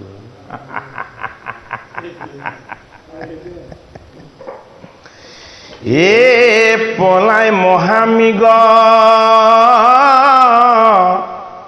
হে পলাই মহামৃগ গোট বিজুলী চটকে, হে তাৰ পাছ লাগি যান্ত নৃপতি ঘোটকে, এ পিৰিল ভাগৰে খেদি গৈলা কত দূৰ, এ ভৈলন্ত নৃপতি ক্ষুধা তৃষ্ণায়ে আতুৰ। এয়া এক প্ৰতীক। পৰীক্ষিত তেতিয়া কি আছিলে? তৰুণ আছিলে, ডেকা অৱস্থা আছিলে, হয়নে? তেওঁ তিনিটা অশ্বমেধ যজ্ঞ কৰি লোভ, মোহ আৰু কাম এইবিলাকক তেওঁ সংযম কৰিছিলে। তিনিটা অশ্বমেধত তিনিটা বস্তু, লোভ, মোহ আৰু কাম। সেয়া কৰাৰ কাৰণে তেওঁ ধৰ্ম, বিষৰূপী ধৰ্ম আৰু ধেনুৰূপী গাভীক ধৰ্ম ৰক্ষা কৰি দেখুৱালে। কলিক শাস্তি দি তাক থাকিবৰ কাৰণে বেয়া ঠাইখিনি বাছনি কৰি দিব পাৰিলে, কিন্তু কালক কোনে বাধা দিব পাৰে? কালৰ অধীন কোন নোহোৱাকে থাকিব পাৰে তাৰ প্ৰত্যক্ষ প্ৰমাণ। যি ইন্দ্ৰিয়বিলাকক সদায় দমন কৰি আত্মামুখী কৰি ৰাখিছিল, সেইজন পৰীক্ষিতৰ ইন্দ্ৰিয়বিলাকে এইবাৰ দুৰন্ত ঘোঁৰাৰ ৰূপ ল'লে। সেইটো কাৰণে ক'ত উঠিছে? ঘোটকে টনা ৰথত উঠিছে বুলি কৈছে। লগত কোন গৈছে? লগত সেনাবিলাক গৈছে। সেনাবিলাক কি? সেনাবিলাক হ'ল লোভ, মোহ আৰু কাম। 5টা জ্ঞান ইন্দ্ৰিয়, 5টা কৰ্ম ইন্দ্ৰিয়। এই 5টা কৰ্ম ইন্দ্ৰিয় হ'ল ঘোঁৰা আৰু 5টা জ্ঞান ইন্দ্ৰিয় হ'ল তাত লাগি থকা লেগাম। প্ৰতীক কথা এইখিনি। আৰু লগত সেনা কেইজনমান লৈ গৈছে। সেনাকেইজন হ'ল লোভ, মোহ, কাম, ক্ৰোধ, দম্ভ, দেশ, অহংকাৰ। এইবিলাক হ'ল লগত যোৱা সেনা। এই সেনাক লগত লৈ ইন্দ্ৰিয় বাসনাৰূপী ঘোঁৰাকেইটাৰ লেগামডাল তেওঁ ইন্দ্ৰিয়কেইটাই যেতিয়া ধৰি এই মায়াৰ ভৱবনলৈ যেতিয়াই যাত্ৰা আৰম্ভ কৰি দিলে, বাঢ়ি গ'ল লোভ, বাঢ়ি গ'ল ক্ষুধা আৰু বাঢ়ি গ'ল তৃষ্ণা। সেইটোকে কি বুলি কৈছে? মৰীচিকাৰূপী মৃগবিলাক খেদি খেদি পৰীক্ষিতে এটা মৃগও যেতিয়া স্বীকাৰ কৰিব নোৱাৰিলে, তেতিয়া কি হ'ল? পৰীক্ষিত শ্ৰান্ত, ভাগৰুৱা। এই ভাগৰ কাৰ? এই ভাগৰো হ'ল ইন্দ্ৰিয়বিলাকৰ।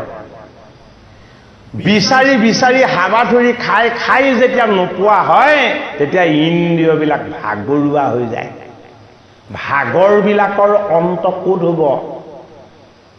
ভাগৰবিলাকে সদায় আশ্ৰয় লৈকে জলত। জল হ'ল দুবিধ। এবিধ মায়াজল, ভৱজল, যিমান খালেও পিয়াস নুগুচে। এবিধ হ'ল ভক্তি জল, অকণমান খালেই তৃষ্ণা দূৰ হৈ যায়। দৈৱকী নন্দন কৃষ্ণৰ পৰীক্ষিতৰ প্ৰতি এক ডাঙৰ কৃপা। তুমি কলিৰ কবলত পৰি গলা, গমেই নেপালা।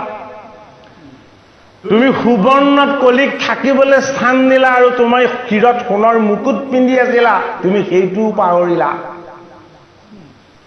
এই সুবৰ্ণৰূপী সোণালী ভাৱনাবিলাকৰ যোগেদি তোমাৰ মন আৰু মগজুত এই মৃগয়া কৰাৰ বাসনাৰূপী কলিময় ভাৱনাবিলাকৰ প্ৰৱেশ হৈ গ'ল। তুমি ততেই দৌৰিব নোৱাৰিলা। কিন্তু এবাৰ মই তোমাক এটা কৃপা কৰি দিছো। তুমি বাহ্যিকমুখী মৃগবিলাকৰ পাছত যিমান দৌৰিবা, তুমি দৌৰি দৌৰি ভাগৰি যাবা। এই মৰীচিকাবিলাক তুমি কেতিয়াও দৌৰিব নোৱাৰা। গতিকে তোমাক মৰীচিকাবিলাকৰ অন্ত কৰি, য'ত একো মৰীচিকাৰে স্থান নাই, মই তোমাক তালৈ লৈ আহিছো। কলৈ? সমীক মুনিৰ আশ্ৰমলৈ। এজন সাধনময় ঋষিৰ যদি কেনেবাকে তপময় ৰূপটো তুমি দেখা পোৱা, তেতিয়াহ'লে তুমি চিন্তা কৰিব পাৰিবা তুমি কাৰ পাছত দৌৰিছা আৰু এওঁ কিহৰ পাছত লাগিছে। বিচাৰটো কেনেবাকে পৰিৱৰ্তন হওক, কিন্তু পৰীক্ষিতৰ মগজুত কলি সোমাই আছে। এইদিনা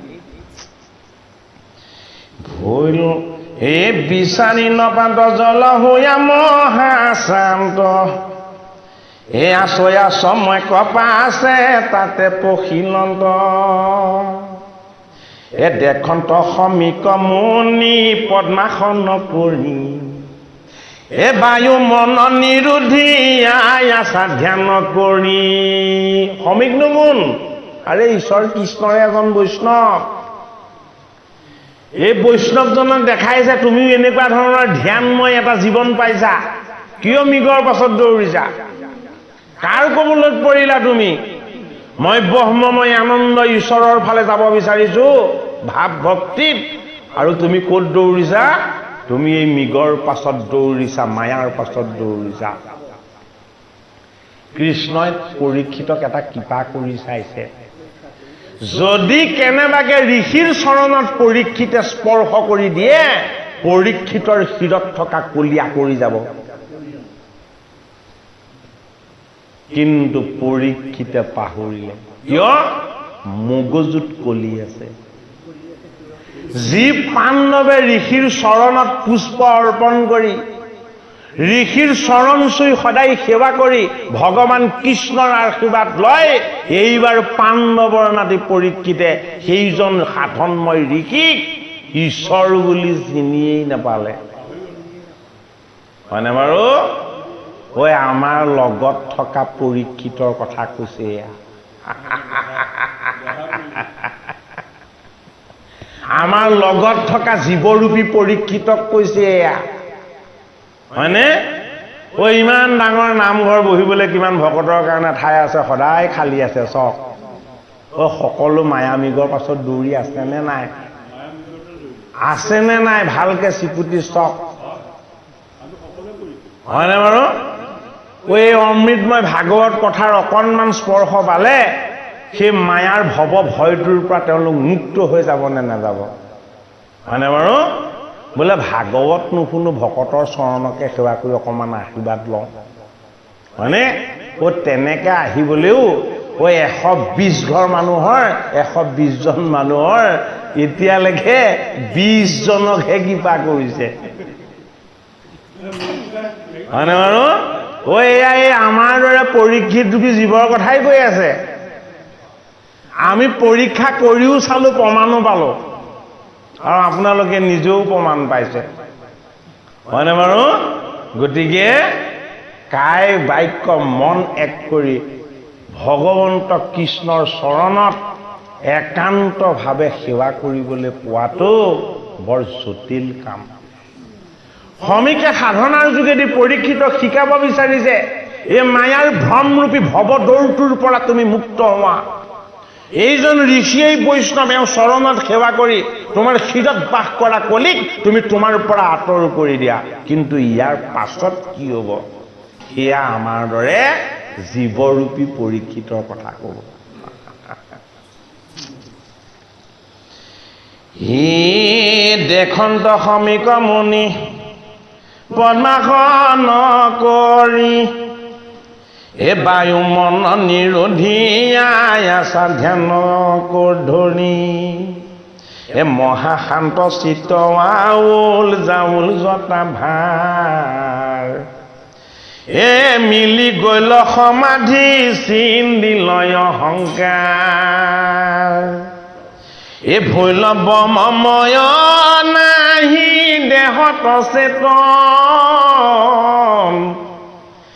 এ তুষা তুৰ হুয়া তৃষ্ণা তুৰ হুয়া ৰাজা বুলিলা বচন, এ শুকাই উঠ কণ্ঠ মূৰ কৰা জলপান, এ দুনাই দুনাই মাতন্ত নে দেন্ত সমিধান। শ্ৰমিক ক'ত গৈ লীন গৈ আছে? আত্মাৰামত। শ্ৰমিকৰ দেহটো কি হৈ গ'ল? দেহটো জড় হ'ল, ইন্দ্ৰিয়বিলাক অকামিলা হ'ল। কেৱল আত্মা নামৰ ইন্দ্ৰিয়টোৱে শ্ৰমিকৰ চৈতন্য হৈ আছে। এই আত্মা ইন্দ্ৰিয় পৰমাত্মা পৰম তত্ত্ব প্ৰাণ পবিত্ৰ কৃষ্ণৰ লগত এক হৈ দেহৰ ভাৱনাৰ পৰা তেওঁ সম্পূৰ্ণ মুক্ত হৈ ব্ৰহ্মানন্দৰ পৰম আনন্দৰ লগত আনন্দময় হৰিৰ লগত তপস্যাৰে সৈতে তেওঁ এক হৈ বিলীন হৈ আছে। আৰু পৰীক্ষিত তৃষ্ণাত আতুৰ হৈ এই সংসাৰৰ ভৱ জল বিচাৰি বিচাৰি আনন্দত লীন কৰি থকা ঋষিজনৰ তপস্যা ভংগ কৰিবৰ উপক্ৰম কৰিব বিচাৰিছে।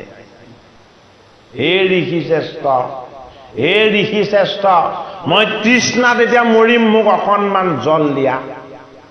আৰু ঋষি লোভ মোহ কাম ক্ৰোধ অহংকাৰ সমস্তবিলাক বাসনাক দেহৰ বিষয়বিলাকৰ পৰা তেওঁ মুক্ত হৈ আত্মাৰ বিষয়বিলাকত এক হৈ আনন্দময় ঈশ্বৰৰ লগত ৰমণ হৈ আছে। পৰীক্ষিতক ভগৱান কৃষ্ণই এটা চান্স দিছে। এই ঋষিৰ চৰণ সেৱা কৰি ঋষিৰ আশীৰ্বাদ লৈ তই তোৰ জীৱনৰ তৃষ্ণা পিয়াহ এইবিলাক তই আঁতৰ কৰি ল, নহ'লে তই জল পান কৰি তোৰ তৃষ্ণা দূৰ কৰিব নোৱাৰ। ঐ এতিয়াও ভাগৱত শুনিবলৈ ভকত নাহে, হয়নে বাৰু? হা নাহে, ইচ্ছা কৰি নাহে, হয়নে বাৰু? কিয় নাহে? এয়াই কাৰণ প্ৰথম স্কন্ধতে দেখাইছে মৰীচিকা খেদাত লাগি আছে। সময় নাইকিয়া নহয়, চেতনা নাই। সময় আছে, চেতনা নাই, হয়নে? গতিকে আত্মচেতনাত চৈতন্য হৈ ৰমণ হ'ব পৰাৰ যিটো আনন্দ, সেই আনন্দটো ভিতৰত জাগ্ৰত হ'ব লাগিব। ভগৱান কৃষ্ণই আত্মচেতনা জাগ্ৰত কৰি ভকতৰ চৰণ সেৱা কৰি ভগৱত চিন্তনৰ কাৰণে পৰীক্ষিতৰ মনটো নিব বিচাৰিছে। আৰু পৰীক্ষিতে এই ঋষিজনক কি বুলি কটুবাক্য প্ৰয়োগ কৰিবলৈ ল'লে যে মই হলো ক্ষত্ৰিয়, তুমি হলা ব্ৰাহ্মণ, মই হলো অস্পৃশ্য, সেইটো কাৰণে তুমি মোক নেদেখাৰ ভাও ধৰিছা। মই ক্ষত্ৰিয় ৰজা আৰু তুমি ব্ৰহ্মময় বেদজ্ঞ ঋষি, তোমাৰ আৰু মোৰ মাজত তুমি পাৰ্থক্য দেখিছা, সেইটো কাৰণে মোক মতাৰ কোনো প্ৰয়োজন নাই বুলি তুমি মোক মাতিব বিচৰা নাই। পৰীক্ষিতৰ মনত যিমান আহিব লাগে, আত্মাৰ পৰা আঁতৰ কৰিব পৰা যিমানবিলাক নেতিবাচক চিন্তন ভাৱ, সমস্তবিলাক পৰীক্ষিতৰ মনলৈ আহিছে।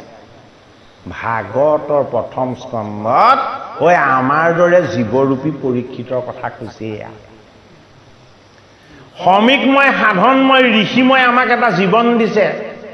এই জীৱনত আমি ভগৱন্ত কৃষ্ণৰ চৰণত কায় বাক্য মন এক কৰি আমি ঈশ্বৰৰ চৰণত আমি শৰণ লৈ ভগৱন্ত কথাৰ যদি শ্ৰৱণ কীৰ্তনৰ আনন্দৰ ভাগ ল'ব পাৰোঁ, তেতিয়াহ'লে আমাৰ এই জীৱন হৰিময় হৈ যাব। এতিয়া পৰীক্ষিতৰ ব্ৰহ্মসাপ, এইটো বৰ ডাঙৰ বস্তু, হয়নে বাৰু? এই ব্ৰহ্মসাপ এতিয়া পৰীক্ষিতৰ শিৰত বৰ্ষণ হ'ব। হে ৰাম দুনাই তৃষ্ণায়ে পিৰিল নিপ খুজি নপাই পানী, এ কৰিল কূপ শ্ৰমিক মহামানী, এ জানো মোক বোলৈ কোন ক্ষত্ৰিয় ধম। কৈছেনে তেওঁ নিজে? এ কৃষক পখিলয় আহি মোহৰ আশ্ৰম, হেৰ অধম ক্ষত্ৰিয়, তোৰ সাধনাই নাই, তই ঋষিৰ সাধনময় আশ্ৰমত কিয় প্ৰৱেশ কৰিছ? পৰীক্ষিতে নিজে নিজক কৈছে, ঋষিয়ে এইভাগে ভাবিছে, সেইটো কাৰণে মই অহাটো তেওঁ গম নোপোৱা ভাও ধৰিছে। ইয়াতে সেই অৱজ্ঞা মোক কৰে তমান, এখেদি মুদি বসি ধৰ হয় আখি মুদি বসি ধৰি আছে মিছা ধ্যান। চকুকেইটা মুদি লৈ এই ধ্যান কৰা ভাও ধৰিছে, মোক নেদেখাৰ ভাও ধৰিবৰ কাৰণে। কপট ধ্যান বুলি ভাবিছে পৰীক্ষিতে। এহি বুলি মৰা সাপ আনি ধনু আগে, এ শ্ৰমিকৰ গলত আৰিল মহাভাগে। ঋষিৰ আশ্ৰমলৈনো মৰা সাপটো ক'ৰ পৰা আহিলে? যি পৰীক্ষিতে বিষৰূপী ধৰ্মক ক্ষুদ্ৰ দণ্ড গোটে ভাঙি দিয়া তিনিটা পদ ভগৱান কৃষ্ণৰ নাম লৈ আগৰ নিচিনা কৰি দিব পাৰিছিলে। ধৰ্মৰ পদক যিজন পৰীক্ষিতে জোৰা লগাই দিব পাৰিছিলে, সেইজন পৰীক্ষিতে সেইখন মুখেৰে যেতিয়াই পাপযুক্ত বাক্য ৰাখিলে, কটু বাক্য যেতিয়া ঋষিক প্ৰয়োগ কৰিলে, এই বাক্যৰ শক্তিত তাত উৎপত্তি হ'ল মহাপাপৰূপী এডাল মৰা সাপ। এইডাল পৰীক্ষিতৰ বাক্যত উৎপত্তি হোৱা মৰা সাপ। সেইটো কাৰণে এটাইতকৈ শ্ৰেষ্ঠ বস্তুটোৱে হ'ল বাক্য। বাক্যতকৈ শক্তিশালী অস্ত্ৰ নাই, আৰু বাক্যতকৈ শক্তিশালী ঈশ্বৰক সেৱা কৰাৰ দ্বিতীয় উপায় নাই। পৰীক্ষিতে ঋষিক গালি পাৰোঁতে সেইটো মৰা সাপ সৃষ্টি হৈ গ'ল। এই মৰা সাপ পাপৰ প্ৰতীক। ঋষিজনক কটু বাক্য প্ৰয়োগ কৰোঁতেই তেওঁ প্ৰথম পাপ হ'ল। দ্বিতীয় পাপ, ধনুৰ অগ্ৰভাগেৰে সৈতে এই মৰা সাপটো আনি ঋষিৰ গলত মেৰিয়াই দিলে, 2 নম্বৰটো পাপ। গতিকে প্ৰথমটো ধৰ্মৰ পদ হ'ল তপ। যি কৰিছিলে সেয়া সমীক, ভংগ কোনে কৰিব বিচাৰিলে? পৰীক্ষিতে কৰিব বিচাৰিলে। ধৰ্মৰ প্ৰথম পদ তপ তেওঁ জোৰা লগাই দিছিলে। এই মায়ামিক খেদিবলৈ যোৱাৰ লগে লগে এই ধৰ্মৰ প্ৰথম পদটো তেওঁ নিজেই নষ্ট কৰিলে। ধৰ্মৰ দ্বিতীয় পদ হ'ল শুদ্ধতা, সুচিতা। শুদ্ধতা নষ্ট পৰীক্ষিতে কৰিলে। কিহেৰে? তেওঁ বেয়া বাক্য প্ৰয়োগ কৰি। বেয়া বাক্য প্ৰয়োগ কৰিলে কি হয়? সদায় নিজে উপবৃত্ত হয়। সেইটো কাৰণে সাধু সন্ত মহন্তসকলে বাক্য কেতিয়াও বেয়া নেৰাখে। বেয়া বাক্যতে উৎপত্তি হয় আটাইতকৈ ডাঙৰ পাপ। সেইটো কাৰণে শুদ্ধতাটো পৰীক্ষিতে নিজেই নষ্ট কৰিলে, বাক্যও শুদ্ধ কৰি। ধৰ্মৰ তৃতীয় পদটো কি? দয়া আৰু দান। মাত এষাৰো নিদিলে বুলি ঋষিৰ প্ৰতি দয়া আৰু দান পৰীক্ষিতৰ নাইকিয়া হৈ গ'ল। সেইটো কাৰণে ক্ৰোধান্বিত হৈ মৰা সাপডাল ডিঙিত মেৰিয়াই দিলে। ধৰ্মৰ তৃতীয় পদটো কি? দয়া দান। নষ্ট কৰিলে পৰীক্ষিতে আৰু তাক সফল কৰিব ঋষিৰ পুত্ৰই। কোনে? শৃংগীমুনিয়ে। এই শৃংগী মানে ক্ৰোধ, শৃংগী মানে অহংকাৰ, শৃংগী মানে জেদ। কাৰ পুত্ৰ? সমীকৰ পুত্ৰ।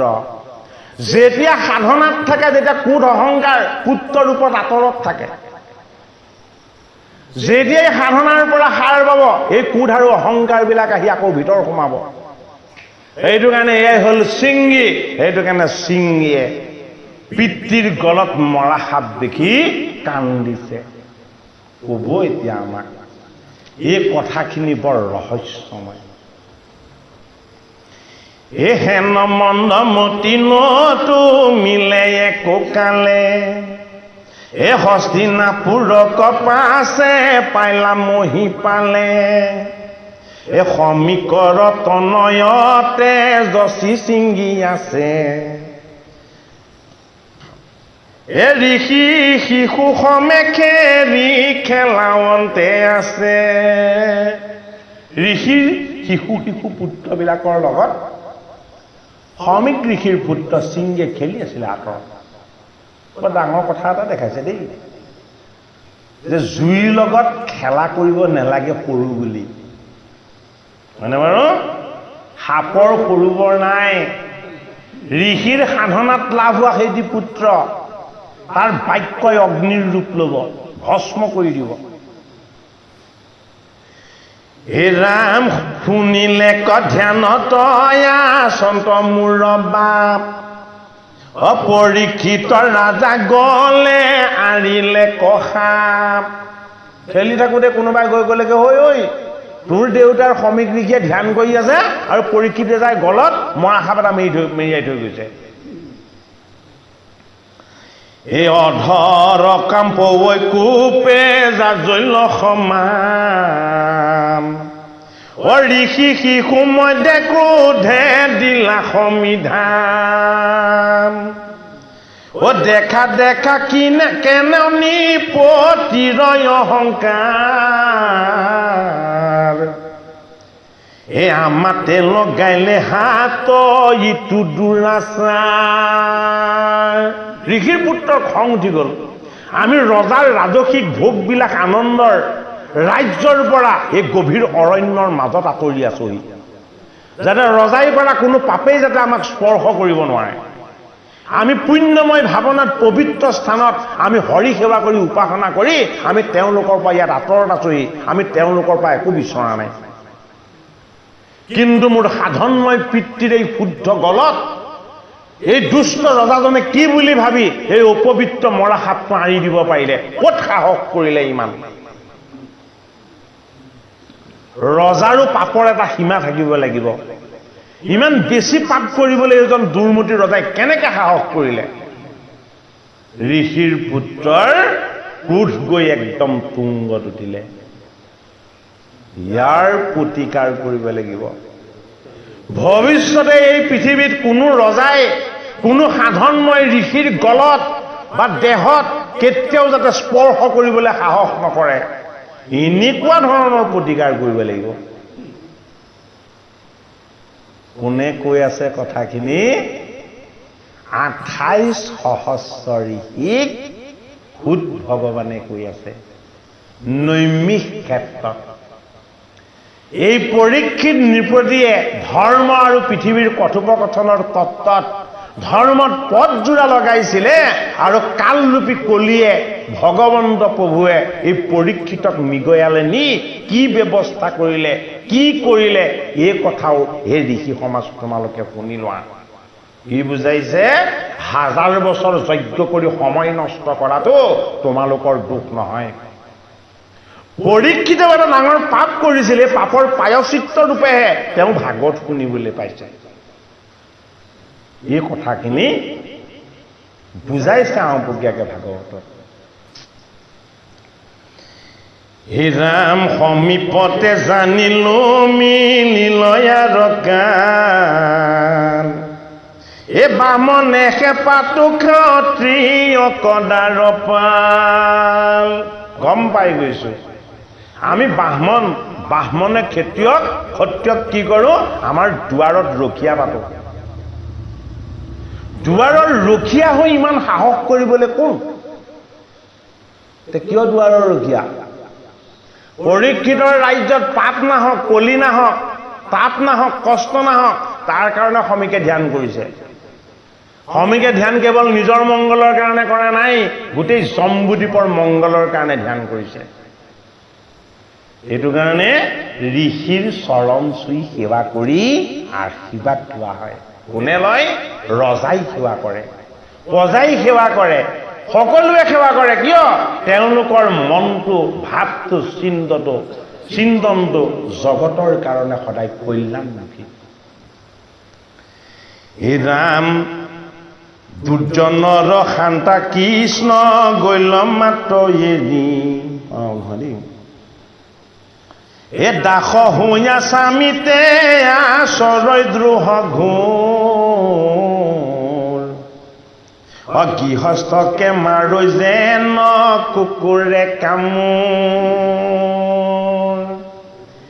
এ দুৰ্জনৰ শাস্তা কৃষ্ণ গৈল মাত্ৰ এৰি, এই এতে কতে আমাতো লগাইলা দুষ্টে খেৰি, এ দেখা তপু বলয় আজি কৰো আকদণ্ড, এই বুলি উঠিল ঋষি ৰসি সুচন্দ।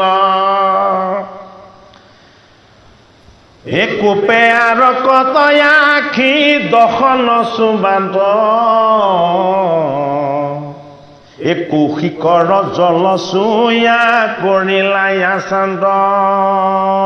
কোন আছিলে সেইজন? কৌশিক ঋষিৰ শিষ্য আছিলে। কোন? সমীক। আৰু সমীকৰ পুত্ৰ এই শৃংগী কাৰ শিষ্য? কৌশিক ঋষিৰে শিষ্য। এই কৌশিক ঋষিক ভাগৱততেই 10ম স্কন্ধত জৰাসন্ধৰ জন্মৰ কাৰণে এই কৌশিক ঋষিৰ আশ্ৰমলৈ গৈ ৰজা বৃহদ্ৰথে আশীৰ্বাদ বিচাৰিব। মোৰ পুত্ৰ নাই, হে ঋষি দুগৰাকী ভাৰ্যা আছে, মোৰ এটা পুত্ৰ প্ৰাপ্তিৰ কাৰণে আপুনি আশীৰ্বাদ দিয়ক। এই কৌশিক ঋষিকে গৈ ক'বগৈ। এইজন কৌশিক হ'ল সাধনময় ঋষি, ঈশ্বৰ তুল্য ঋষি। তেওঁ যিটো কয় সেইটো হৈ যায়। সেইটো কাৰণে তেওঁ যিসকলে দীক্ষা লয় সেইসকলো তেওঁৰ দৰে বাক্য সিদ্ধ হৈ যায়। গতিকে সমীক মুনিৰ ঋষিৰ বংশত যি বাক্য কৈ দিব সেই বাক্য হৈ যাব, এনেকুৱা ধৰণৰ শক্তি সামৰ্থ্য কৌশিক ঋষিৰ পৰা লাভ কৰা আছে। সেইটো কাৰণে কি বুলি ক'লে? কোপে আৰু কত আখি দশন সুমান্দ। খঙত গোটেই মুখখন তেওঁ কি কৰিলে? তাত কৰচি ভৰিকেইটা জোকাৰি তেওঁ ক্ৰোধত কঁপিবলৈ ল'লে আৰু চকুৰ পৰা অগ্নিপিণ্ড বাহিৰ হোৱাৰ দৰে চকু দুটা ৰঙা হ'বলৈ ল'লে। কৌশিকৰ জলচুয়া কৰিয়া আচান্দ। কৌশিক ঋষিক স্মৰণ কৰিলে, তেওঁলোকৰ গুৰু আৰু মনত ভাবি হৃদয়ত তেওঁক আনি প্ৰতিষ্ঠা কৰিলে আজি মই যি বাক্য ৰাখিম এই বাক্যক তুমি সফল কৰিব লাগিব।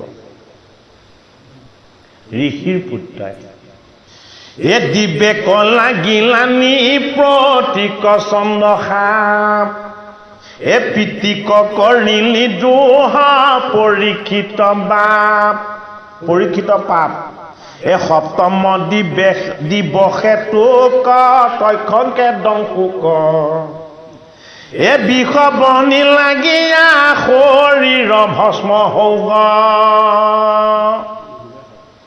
হাতত জলমুঠি হাতত লৈ ঘোষণা কৰি দিলে যে মই কৌশিকৰ জল স্পৰ্শ কৰি এই নৃপতিক মই অভিশাপ দিছো সপ্তম দিৱসৰ দিনা তক্ষক নাকে দংশন কৰি এওঁ দেহ বহ্নিক নিষেধ কৰিব।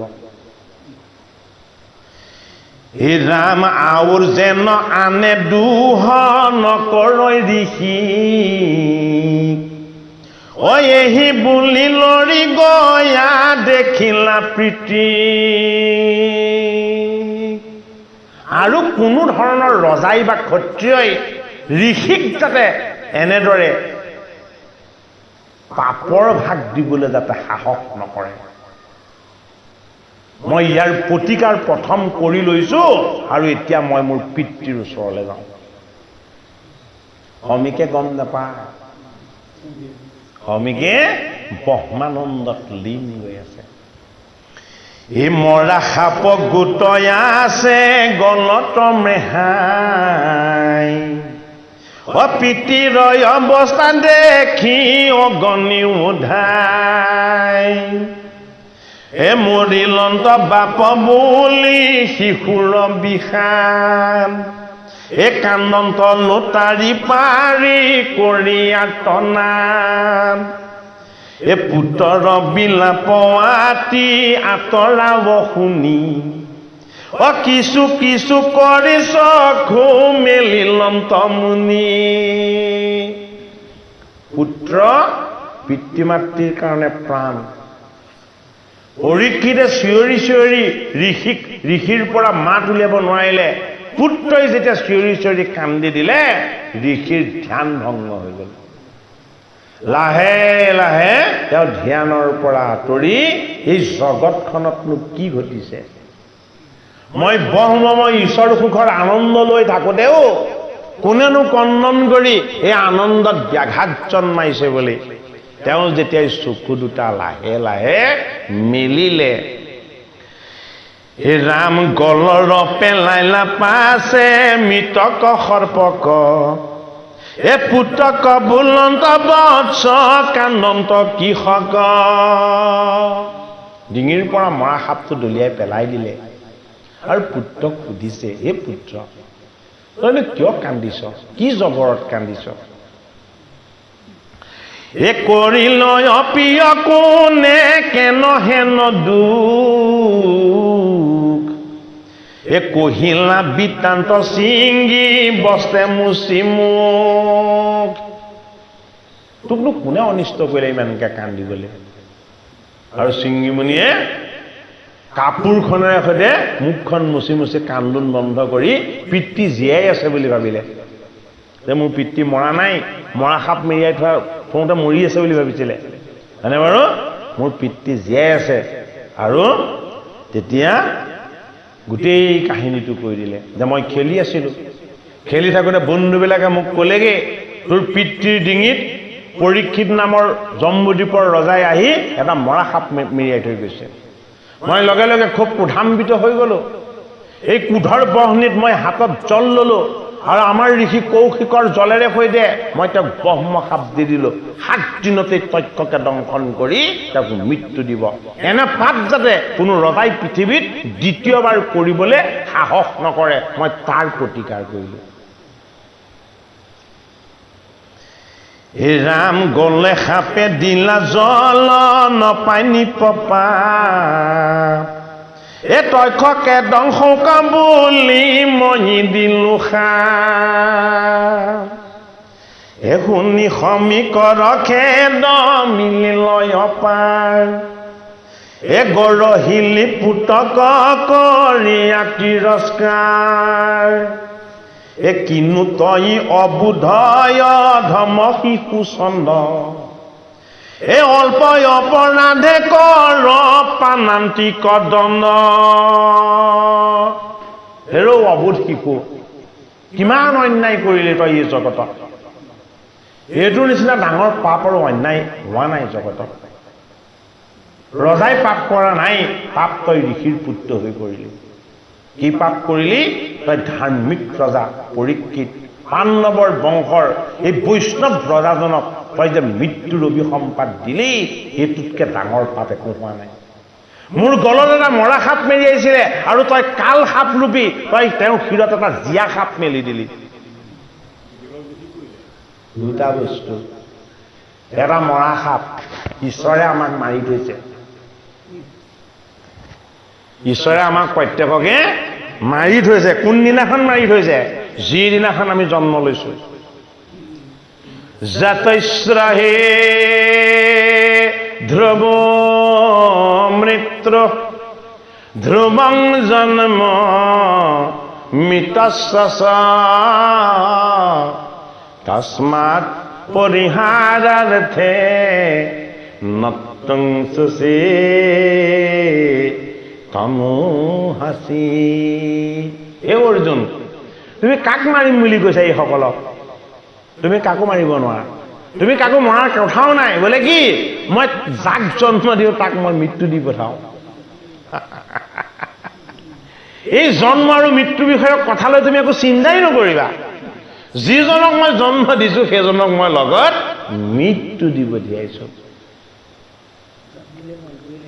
হা জন্মিলে মৰিবই লাগিব হে ৰাম শুনি সমীকৰ খেদ মিলিলয় পাৰ অগৰহিল পুতক কৰিয়া তিৰস্কাৰ হে ৰামে সিজিল পাতক টুট ইসি মহা কষ্ট হুইবে নাথ প্ৰজা ৰজা ভৈলে নষ্ট খন্ত চুৰ ডকাইতে লুৰিবে গাম দেশ নুহিবে ৰক্ষক লোক পাইবে মহাক্লে ঋষিৰ ব্ৰহ্মজ্ঞান এনেকুৱা এজন প্ৰজাবৎসৰ ৰজা যদি নাইকিয়া হৈ যায় খন্ত চুৰ এই যে কলিৰ উপদ্ৰৱ বাঢ়ি যাব গতিকে এইটো তোৰ পৰাই হ'ব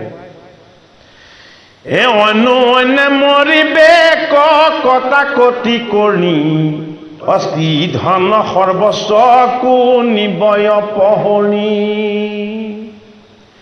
হৈবে সংগম হেন কুকুৰে বানৰে গুচিবে আচাৰ ধৰ্ম সমস্ত লোকৰে তুহুৰ নিমিত্তে যত মিলিবে বিপাক শিশব পাতকে আহি পাইবে ক আমাক কিমান পৰিণাম ৰচনা হৈ গ'ল ঋষিয়ে কৈ দিছে এই গোটেই পাপখিনি আহি আমাৰ ঋষিৰ কুলটোক মেৰিয়াই ধৰিব ঋষি সমস্তই তেতিয়াহে গম পাইছে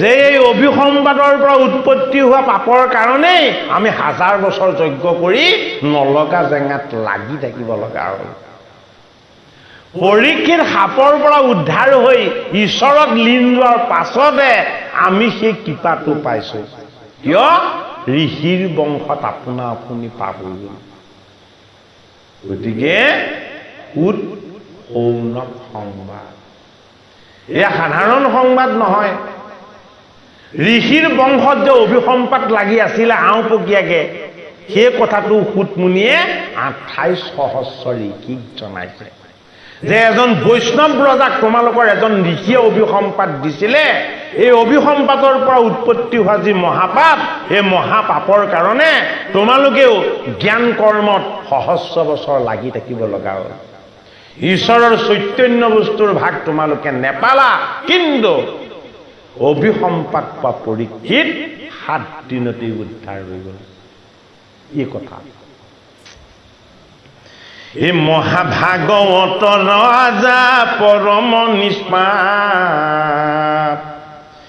এ কিনো মন্দমতি তই তাংকো দেখ সাপ এ উলটি আমাক যদি সাপে পৰীক্ষিত এতে বেখে আমাৰ ঐ পাপ পাই আছিল কি বুলি ক'লে যদি পৰীক্ষিতে উভতাই আমাক সাপ দিয়ে আমাৰ প্ৰায়শ্চিত্ত হৈ যাব আমি তেতিয়া পাপত ফচি থাকিব নালাগে কিন্তু এজন বৈষ্ণৱ ৰজা বোলে কি তেনে কোনো প্ৰতিকাৰ নকৰে আমাক ধন্যবাদহে দিব উদ্ধাৰ কৰিলো বুলি আমাৰ প্ৰতি তেওঁ কৃপা দৃষ্টিহে হ'ব আমাক অভিসম্পাদ বা গালি পাৰি তেওঁ কেতিয়াও আমাৰ পাপটো ক্ষয় কৰি নিদিয়ে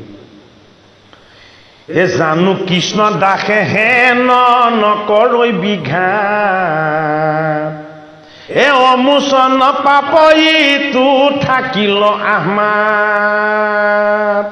ঋষিসকলে গম পাই গৈছে সেই অমোচন পাপটো তেওঁলোকৰ গাটো লাগি থকাৰ কাৰণে হাজাৰ বছৰ যজ্ঞ কৰি কৰি দাড়ি চুলি ধোঁৱা বৰণৰ কৰি দিব লগা হৈছিল এই কৰৈ উপলাম্ভ দম্ভ বুলৈ নিন্দা বাণী এ যদি কদাচিত আশী মাৰৈ হাতে হানি তথাপিতো নকৰে ভকতে প্ৰতিকাৰ এ তাতে হেন ভৈল ভস্ম সবংশে আমাৰ এ নমো নমো হে প্ৰভু কৃষ্ণ কৃপাময় এ ভকতক তোমাৰ সাপিলে দুৰাশয় এইবাৰ সমীক্ষে ক'ত আশ্ৰয় ল'লে ভগৱান কৃষ্ণ পুত্ৰক তিৰস্কাৰ কৰি ক'লে তই বৰ ডাঙৰ পাপ অৰ্জন কৰিলি গোটেই ঋষি কুলটোক তই শেষ কৰি দিলি আৰু ইয়াৰ পাছত তেওঁ আত্মশ্লাঘাজি আত্মগ্লানি যিটো তেওঁ পুত্ৰই কৰা ভুলৰ কাৰণে তেওঁ যিটো আত্ম অনুশোচনা এইটো বহুত ডাঙৰ পাপ ক্ষয়ৰ উপায়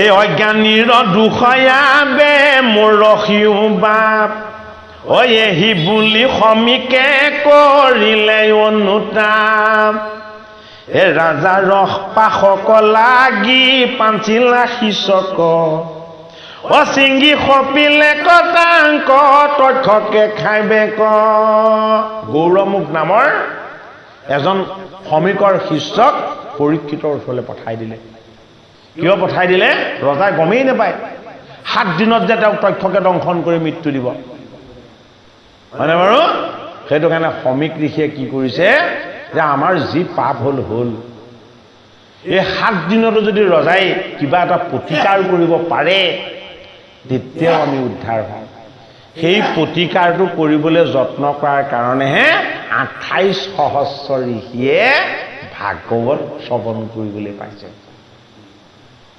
নহলে 28 সহস্ৰ ঋষিয়ে ভাগৱতৰ ভাগ কেতিয়াও নেপালেহেঁতেন পুত্ৰই কৰা পাপৰ প্ৰতি তেওঁ অনুতাপ আৰু এই পাপৰ প্ৰায়শ্চিত্তৰ কাৰণে তেওঁ যি প্ৰতিকাৰৰ ব্যৱস্থা কৰিছে এই প্ৰতিকাৰৰ ব্যৱস্থাই ঋষিৰ বংশলৈও আশীৰ্বাদ আনিলে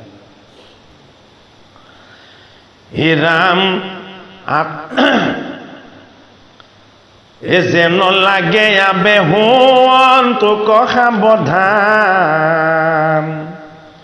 ঐ এহি বুলি সমীকে ধৰিলা দুনাই ধ্যান এ 18 অধ্যায় কথা ঐ এহি মানে গৈল এ ৰাজাৰ বৃত্তান্ত আবে কহিবে কাউলৈ ল এ ঋষিৰ গলত সাপ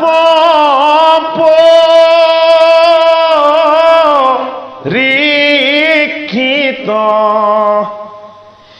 এ গৃহ গৈলা পাইলা মহা খেদবি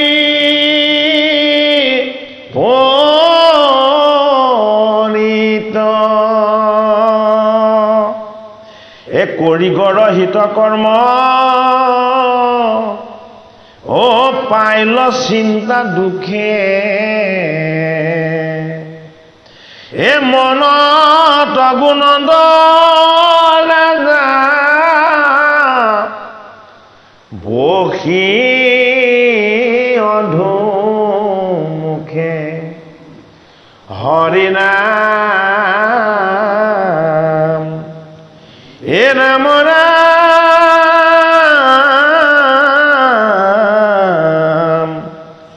এ ৰাম ৰাম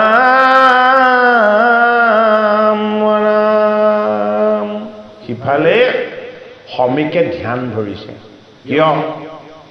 মহাজ্ঞানী পৰীক্ষিত ৰজাক, হে পৰমাত্মা, হে পৰম পিতা কৃষ্ণ, মই তোমাক ধ্যানেৰে যি তপস্যাৰে মোৰ সাধনাৰে মই যি পুণ্য অৰ্জন কৰিছিলোঁ, আজিৰ এই পুণ্যকণ মই পৰীক্ষিতক দান কৰিম।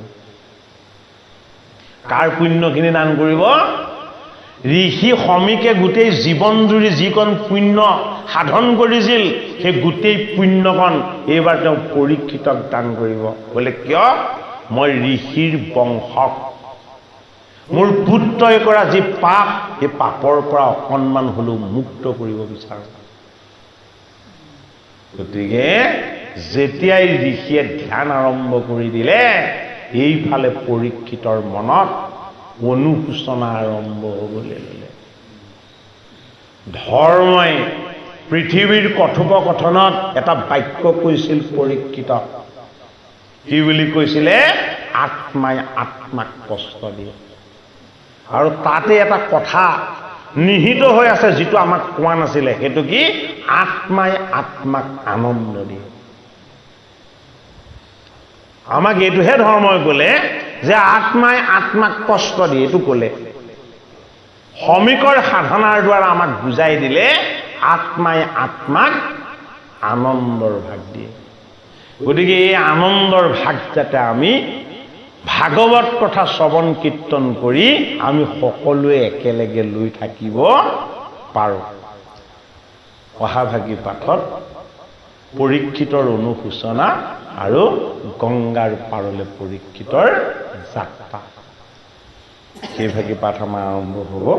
আপোনালোকৰ আজ্ঞা লৈ আজিৰ পাঠভাগ ইমানতেই দোহাৰিব বিচাৰিছোঁ।